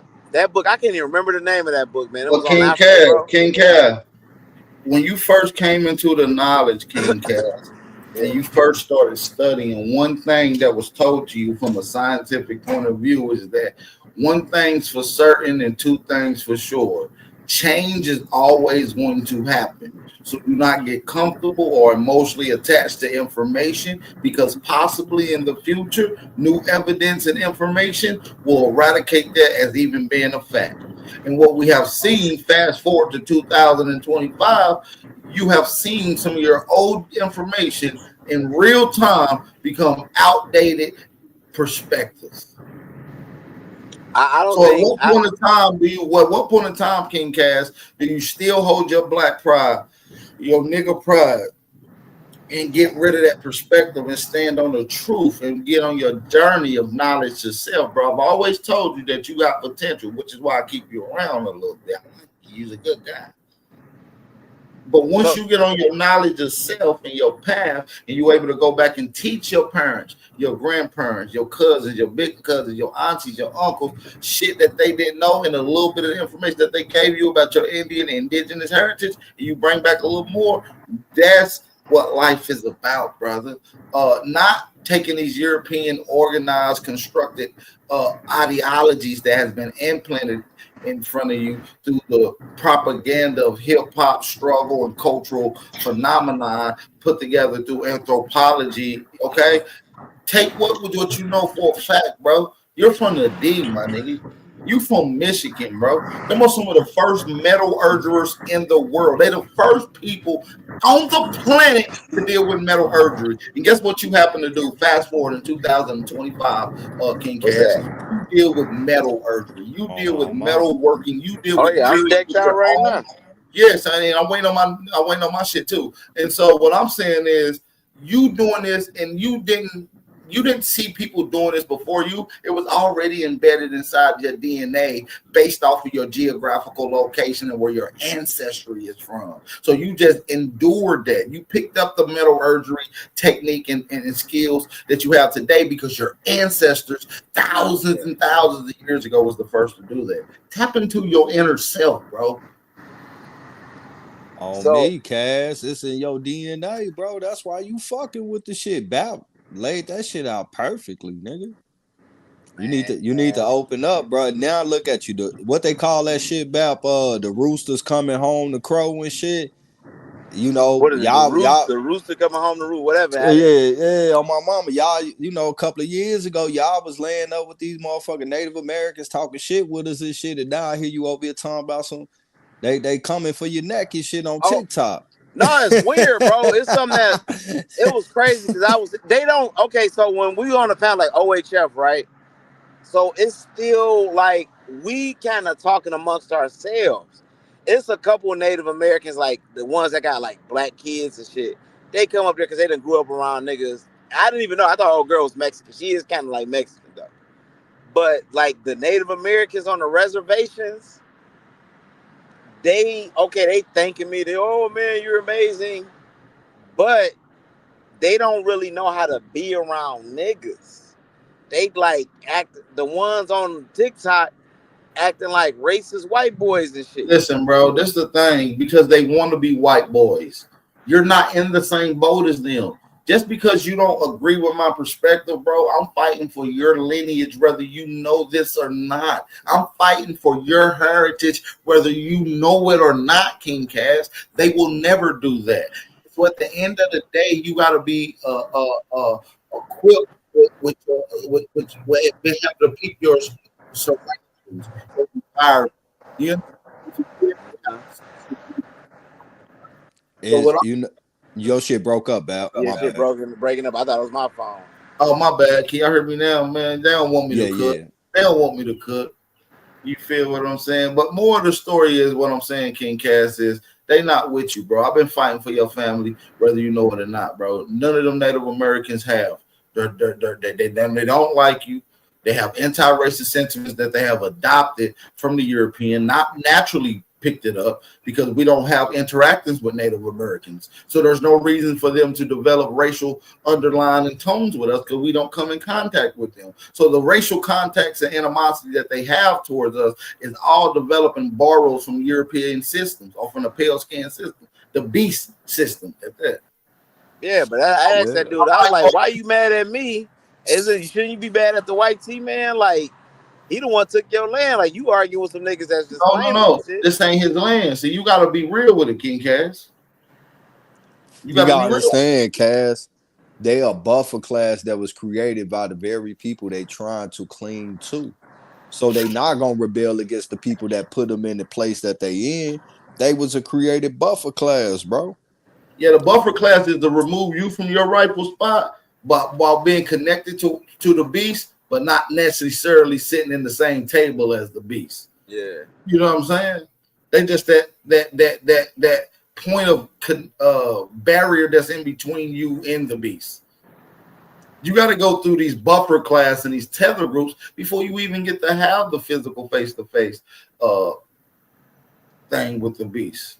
And the crazy part about it is y'all ain't got nobody but y'all self to blame, bro. Look, just like any other racial group that come over here with no knowledge about nothing, they learn and pick up from y'all, and they got some little traction. Now they don't need you niggas no more. Them niggas used to be saying crazy ass shit about us that was damn. You know, I don't get no fuck about. I don't really care about no race shit, because face to face, I'll punch a nigga in their forehead. But them niggas was saying racist shit, but telling y'all like, no, we not talking about y'all, and y'all was hee ha ha with them niggas, bro. I mean, they say they love me on TikTok. Yeah, I know They're they like, we love you, appreciate but you, brother. yeah, we don't like them niggers, but we love you, nigga. I forgot You they see how native that sound? languages they were speaking. It's like You see how that sound? I'm saying. I mean, I'm like, look, bro. I told him, I was like, man, before y'all trying to get us and y'all want us to check our people and stuff like that about claiming native. But I'm like, why y'all ain't checking them other racist ass natives though, bro? Like, Because y'all know they what y'all ain't, saying? nigga. What the fuck is wrong with you, bro? They not.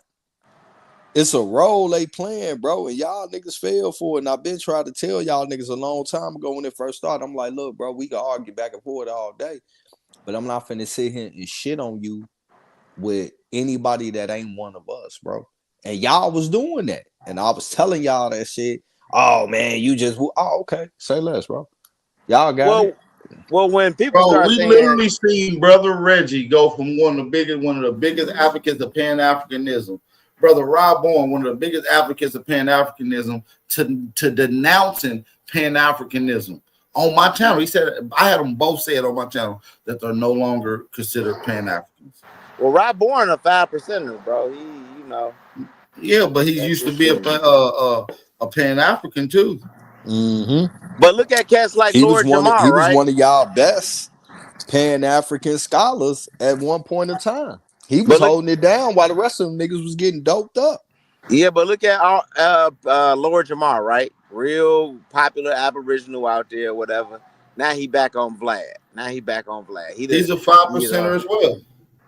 He an Aboriginal too. He claims his Aboriginal heritage. What do him being on Vlad got to do with anything about him being an Aboriginal? Because he went after he got mad about that was it that flat Earth debate? Bro, if you ain't right? peeped the game already, bro, YouTube is a multi-billion-dollar industry, and if you don't know how to maneuver through this economic field, you're gonna stay broke on this bitch. He So if you told don't know niggas what not they to go doing, on there though.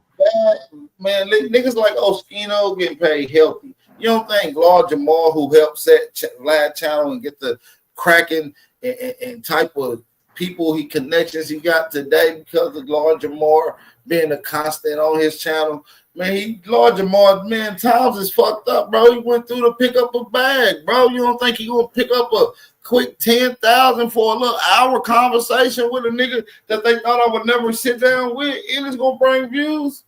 Yeah, but Lord Jamal, a lot of his followers like, nah, we can't fuck with that because nigga, we thought you was standing Man, on listen, principle. we don't give a fuck about followers. They should be having somebody follow them, but they too busy following another nigga.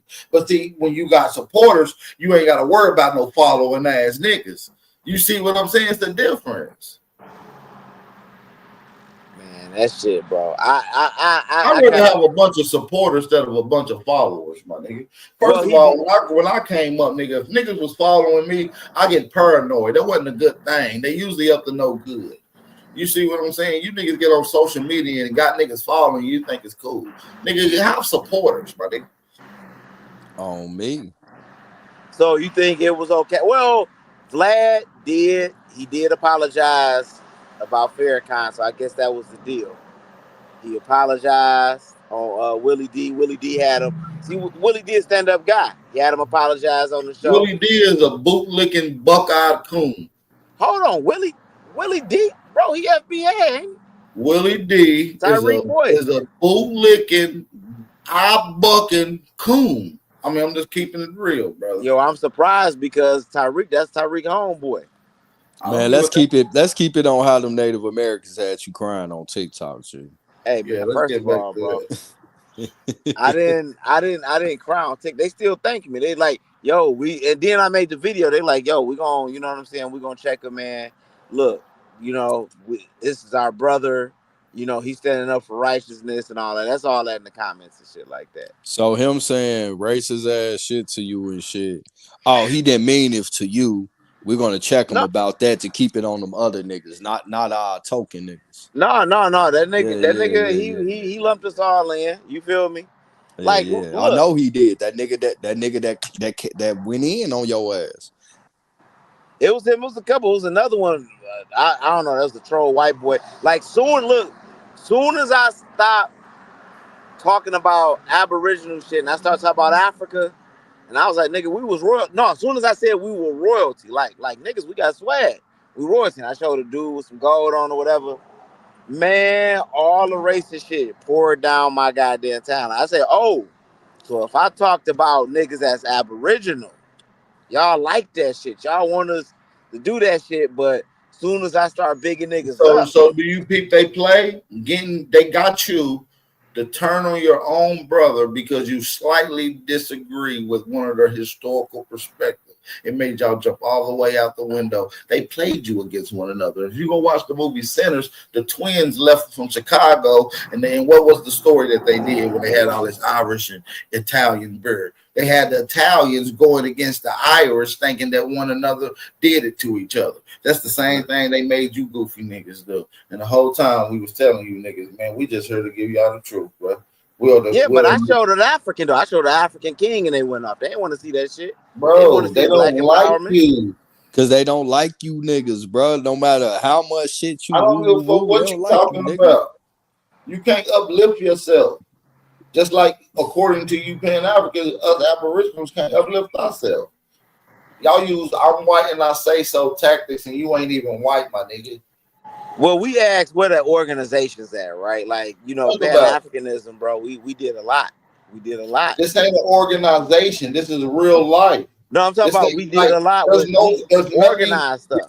Bro, this ain't no organization. Y'all not organized. Because if y'all was organized, y'all will have something that will have certification and stamped in approval of your identity. Like you say you're a Pan-African. You should be able to show me something saying, look, here go my official Pan-African, whatever it is. You don't have it. It's all illusion. Well, it's limited.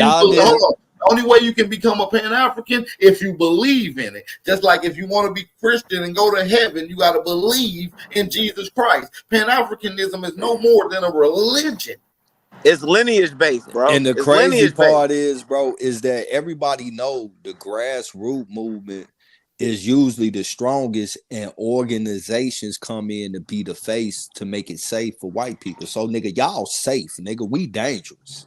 Safe. We grassroots, nigga. Like ain't Bro, no you know how many controlling us. Pan-Africans got They unalived, control bro? y'all. They control y'all with academia, nigga. None. You can't name one Pan-African that got hung. Malcolm X, Kwame He wasn't Nkrumah. Pan-African. He wasn't The Pan-African. move, yeah, yes, he was. Malcolm X He was didn't definitely get hung. He Pan-African. got killed by his own people, not no white supremacists. He was So Nation of No, he got Islam. killed by agents. He Agents was came Nation of in Islam, Try nigga. that again, worked for bro. him. He didn't get killed by no Europeans, bro, for being black or Pan-Africanism. Try again, bro. Yeah, You but made it. agents, the mafia had something that ties into it. The police, the local police, they was all in cahoots, Bro, bro. you made it up. Give me somebody who was killed and hung that was Pan-African. Go ahead. At the end of the day, he wasn't Pan-African. He was Nation of Islam. Nigga, that's the difference. Y'all Pan-Africans be arguing with those Nation of Islam people, bro. Right. Y'all saying I mean, Elijah Muhammad wasn't right. Y'all say he wasn't shit. no, Y'all actually agree more with the Sunni Muslim, which is why y'all allowed them to come into y'all territory like Dearborn, Michigan. Right? Like Philadelphia. Look, let me keep it real. Elijah Muhammad is like, I don't speak ill of Elijah Muhammad. Like, I don't speak ill of Noble Drew Ali. Like, I don't care what people say. You know what I'm saying? It's stuff I Yeah, didn't agree. but you speak ill about your own ancestry that has nothing but indigenous heritage. Bro, I don't It's have one crazy, indigenous bro. person in my family, You bro. willing to take pride and go out your way to protect and not talk about someone that's not of your lineage. You But know go out what you your way told to us what your disrespect grandma people said, though, of your right? lineage. My grandma said we had Cherokee in our family. She's talking about my granddad. Like, he was a black Cherokee So man if your granddad from was a black Kentucky. Hey, Cherokee, did that your mean his grandmama kids know? was black Cherokee, nigga. Hey, did your grandmama know how to hook up a PS2? No. Did she know how to use like Wi-Fi, like hook the TV up to? I mean, a phone up to Wi-Fi? No, my great grandma died in like '99, so no, she ain't do nothing. So what I'm saying is there's gonna be things that she know that you gonna learn, and things that you go out and learn on your own that she ain't gonna know. And you supposed to bring that back to your ancestors so they can have that bit of knowledge that they wasn't able to find. That's your job. And what you're doing is going against that, family. So what about the Native Americans when we get on these panels on TikTok? They speak in You their should call Big language. Mouth and we should bang on Native Americans Well, on how we they're control. listen, Yeah, this is how yeah. listen, if you're standing on the African narrative and we're standing on the American narrative, me and you gotta come together to bang on the Asian, because the Native American is Asian. So the Asian has came to our country and fucked up and try to assume identity, and they have came to your alleged ancestral land, which is Africa that you want to claim, and came to your land and presently there right now. So that's what we can just beat them up on and tag team them on, so y'all won't get beat up and we won't seem like we beat y'all up while we beat them up. You know what I'm saying? So we all come out as winners. You see what I'm saying, King Cass? Hey, look, bro. I don't know why I don't be over there. Everybody that we ain't seen on the panel, like Copper I'm over Empress there. I over was there, over there the B&F. other day. Had like 500 people on my panel, bro. You tweet.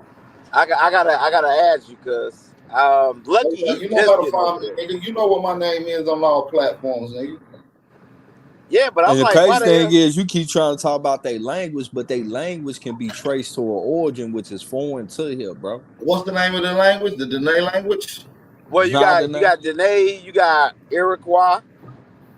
That ain't them, bro. You know what I'm saying? Well, what about the Seneca motherfuckers up there and up in New York and all that little area? The Seneca Nigga, people. everyone in the Northeast, you either gonna get two kinds, bro. You either gonna get a black person Indian or a white person Indian, nigga. You Yeah, don't that see dude none. that You be don't coming see. up on this panel. You don't see none of them mongoloid looking motherfuckers, and all the mongoloid motherfuckers speak Nardine, bro. Well, they say they don't really. They be trying to like talk like the Eastern people that claim Indian. They be like they all mixed. They ain't even really. Some Not of a lot of them. them are mixed because they're subjects. They're subjects. So you got to realize that the real American race is broke down in two categories. They call them mound builders. All right, Mississippian and Adena.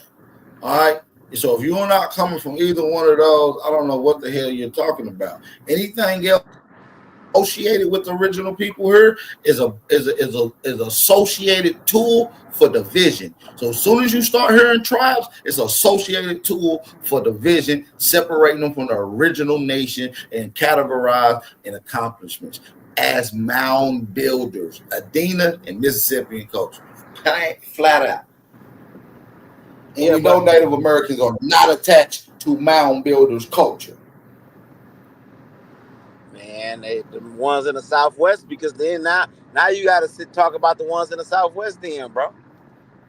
Well, we know that the ones in the Southwest, came here and from their own origin storages, whether from the Hopi, right, whether it's from the Apache, right. They're all tell you that all those complexes, whether they're the 2,000-year-old Pueblos or the 5,000-year-old pyramids, they didn't construct those. So that leaves you to speculate that if they didn't construct them, somebody constructed them, and it would have to be the original people of the land that was there long before these people migrated. Well, let me tell you how I know they construct them. Who you get to work on your crib? Little Mexican, black people. I'm always had black people. They be at the Home Depot. They building like they ancestors. King Cass. Mexicans wasn't even in Detroit till 2000. To 2001. Mexicans. That's a fact, bro. I've been coming back and forth to Detroit since the 90s, bro. There was no Mexicans out there like that until 2000s, bro. Bro, they didn't hit Southwest side. They didn't hit Tennessee until like 2001.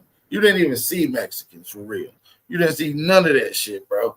And so, no, bro. No, what we had growing up historically working on our houses was niggas. Niggas is the only people that's credited as a classification or race of people that has the name term builder attached to them. So who was building the shit that we was building?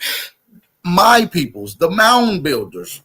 Not that's just an early association classification. Did they only build mounds? Absolutely not. They built pyramids. They built apartment complexes. They built longhouses. They built civic centers. They built coliseums. They built theaters. They built roads. They built barbershops. So when we talk about mound builders, that's a dummy down, limited perspective, and it goes to the root of some of their older accomplishments, not some of their more modern accomplishments. So when we get into mound builders' accomplishments, the list goes on and on, man. Talk about, but anybody can build a mound, though. You know what I'm saying? You pile some stuff on. Yeah, anybody could, but they don't, though. Do you see what I'm saying? They didn't build mountains. The Native Americans say they did some spiritual shit to protect those Native mounds. Americans built mounds and complexes. They wouldn't use 3 sticks in buffalo hide for a house. They called those. But that depends on which group you had. Long houses. Yeah, those were created by niggas. Niggas always lived in long houses, still do. Never seen a Native American in a long house, and you probably never will. Bro, I ain't seen one nigga in the long house, bro. That was there's long houses all throughout Tennessee, all throughout Mississippi, all throughout motherfucking Delaware. Oh, you mean shotgun houses that they kept? The term long houses became the modern term that we call shotgun houses. So the term shotgun house is a synonym for what? Long houses, the same thing. A long house with 4 rooms, 1 center hallway, which each room branch off of that, leading straight to the back door. That's the same thing as a shotgun house. Bro, this is easy work, guys. No other people live in those. Niggas do, and you know this. You probably got a relative that lived in a shotgun house that you visited and seen with your own fucking eyes, bro.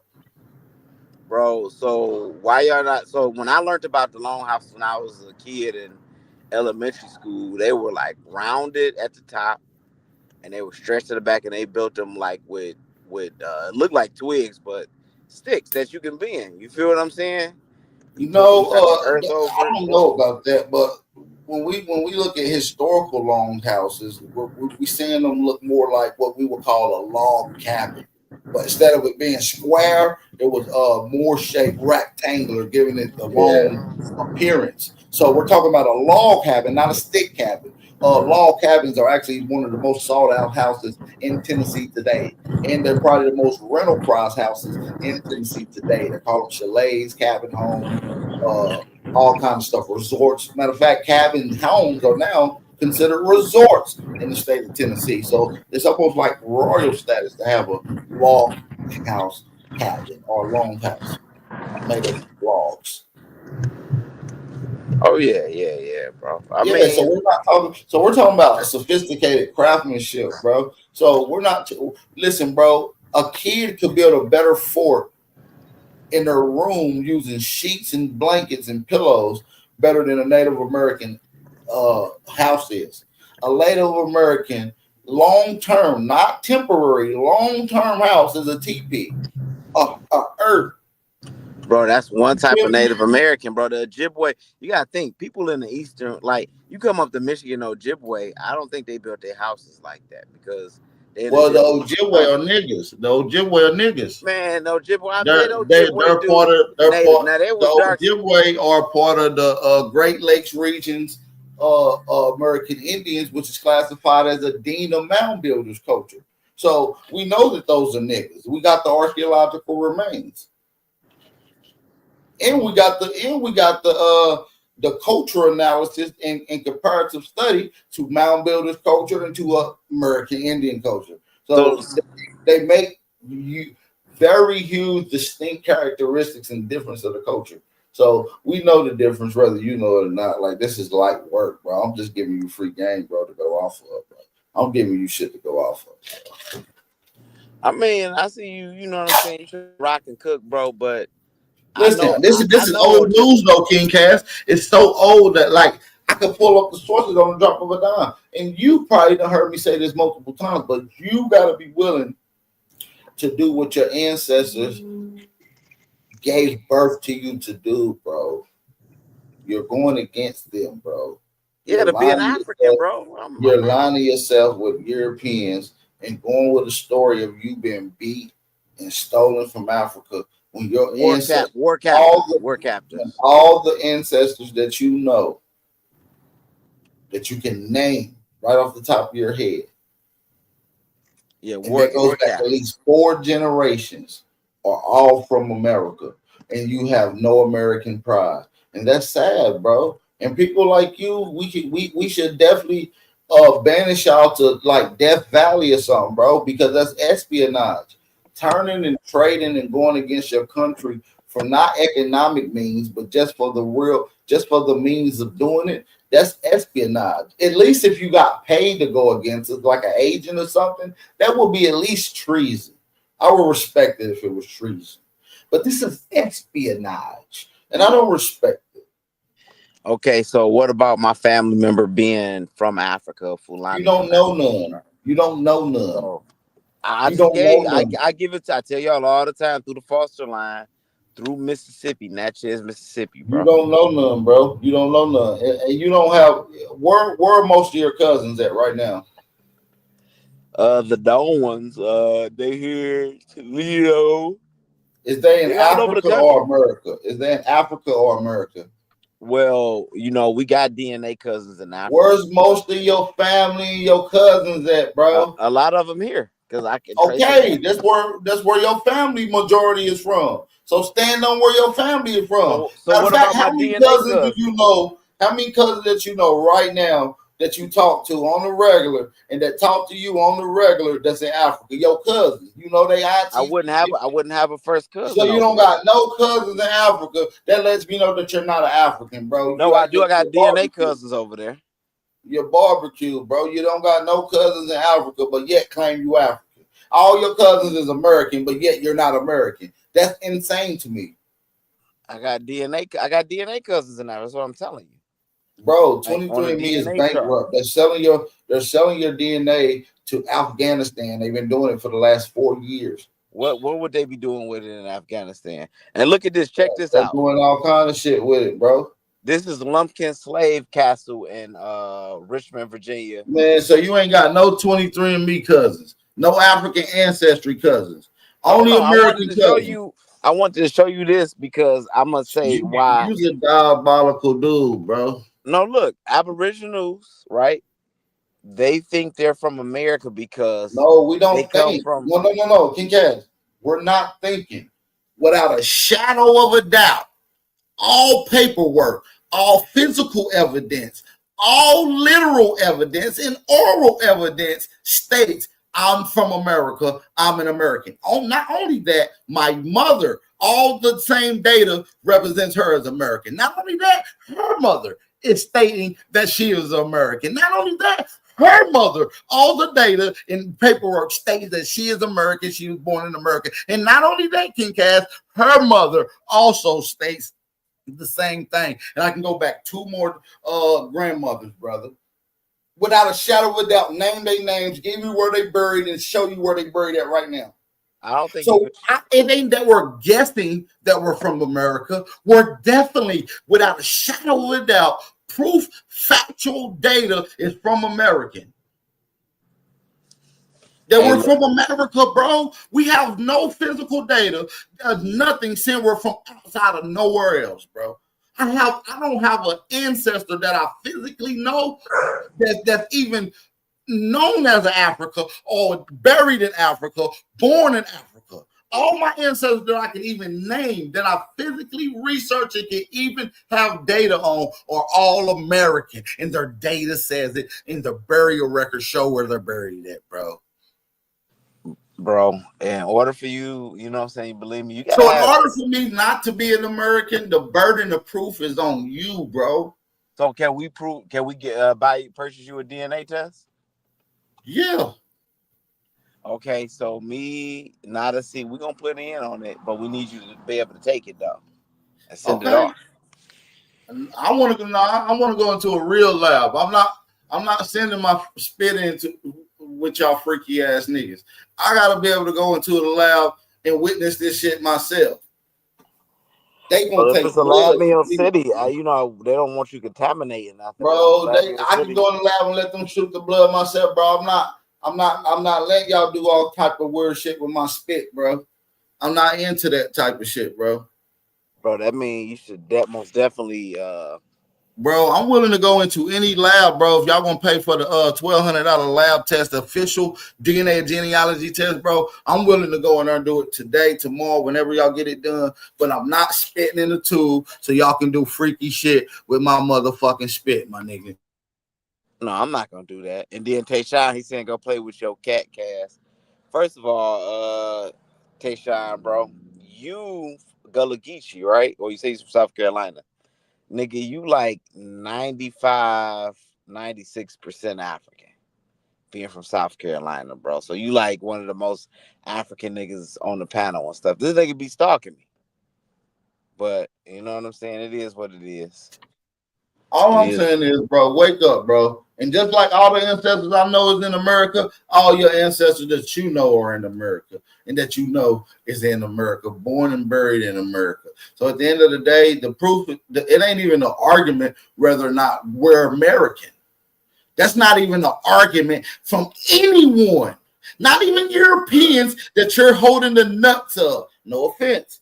They already know and already set a precedence that we're American. The only people that doesn't understand that we're not African and that we are American is the Pan-Africans. Yeah, I mean, you're an American citizen. I agree with that. No. I'm an American naturalist. I was naturalized here. I'm flesh and blood. I'm not under the dominion of a foreign entity that we call United States of America. I'm a flesh and blood human being that is known as an American, not a United States American, an American. So you gonna explain this Lumpkin slave castle, bro, or prison in America where they bred dude niggas at? And why y'all always quick to want a nigga to spit in a tube? Like, what's up with that though? I mean, you know, that's the way they extract DNA. Bro, just because they made gay marriage legal in America, don't mean you're supposed to be setting pro sale with it. Just because it's cool in the science is labeling these people not crazy and gay people is a real people and all this stuff. Just because science approve it and all this shit doesn't make it right, bro. And you know it's not right. I think we got enough proof, Bap. Look, I gotta go grab something real quick, man. I'm gonna chop back up with y'all. Bro, how about you go grab some books that your cousin gave you, that your cousin got. Your cousin gave you knowledge years ago, bro, and try to give you the game of consciousness, knowledge yourself. You got to go through these schools of thought. You still haven't graduated. Your cousin just told you he's an aboriginal. He's graduated from that old ideology that he gave you. So you need to catch up with your cousin. And eventually, hopefully, you get in tune with your family, because your family, without the indoctrination that you have, are already in tune. They already surpassed you. You still stuck in handicap school with Marcus Garvey and Dr. Ben. My cousin lost his goddamn mind. He lost his goddamn mind. He went crazy. You know what I'm saying? I'm like, you still in handicap class with Dr. Reggie, John Henry Clark, Dr. Ben, and Shaka Utmost, bro. You're stuck.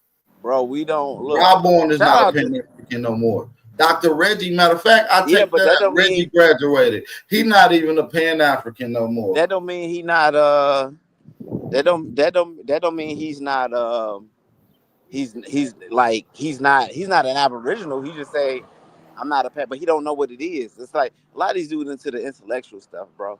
When you Pan-African, you got to put boots to the ground. Hey, Tayshawn, his cousin really said that, Tayshawn. Man, that he's an Aborigine, and he's the same cousin that taught King Cass that he was an African. So you listen to your cousin when he told you that y'all was African, but you ain't listening to your cousin now that he came into the actual truth. You was sick, bro. Oh yeah, you was man. Sick, bro. You was a sick nigga, bro, and God bless you, bro.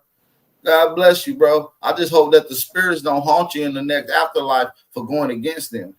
Bro, I really pray for your soul that they do not torment it and torture you for eternity in the next life for going against them, bro. I pray that you pray with your ancestors, bro. And I put a root on you right now, bro. I promise. I don't believe it. Damn. I don't care. I did. You got some tenders? About to grab this food, Bap. Good. Go ahead, eat it. I just put a root on you, though, bro. I really did, bro. I really just put a root on you. I was watching Sinners all night. Nigga, I'm tapped in, nigga. I'm putting roots on niggas. Hold on, give me 1 second, Bap. I'll get this on mute. Now go ahead, answer your food, nigga. Because I'm just letting you know I watched Sinners 4 times, nigga, and I've tapped into my ancestral lineage, bro. I'm putting roots on you niggas from now on.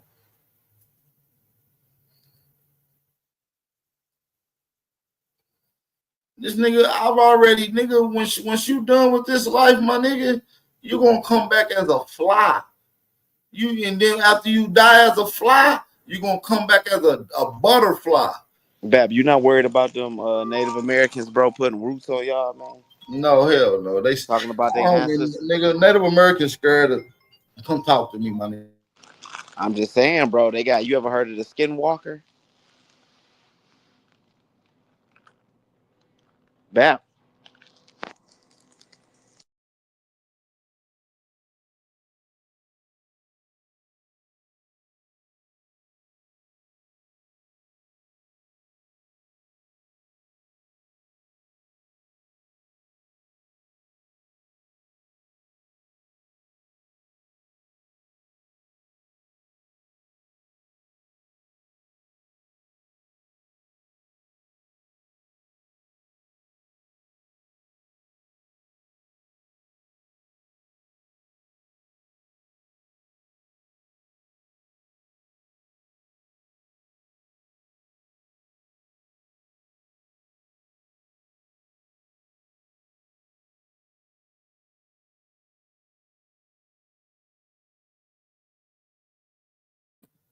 What happened, King Cash, right? The devil kicked your ass out, nigga. My roots be working, my nigga. You gonna be a dung beetle, my nigga. Let me say this, bro. Look. Actually, dung beetles are smart animals. They actually levitate. They don't even fly. They levitate. They use magnetism to fly around.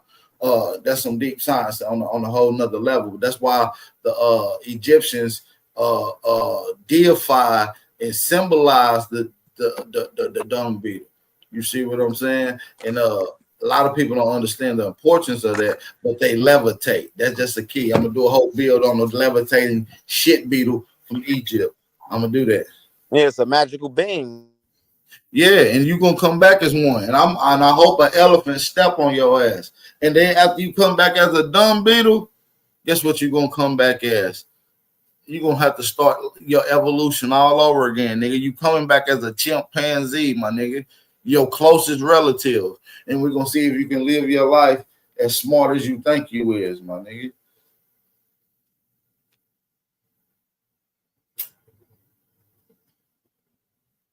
So with that being said, man, salute to the real ones in the building, man. If you enjoy this channel, man, support this thing, man. That we are on the original Big Aboriginal Power channel where I kicked all these niggas' asses in debates, and it's fantastic.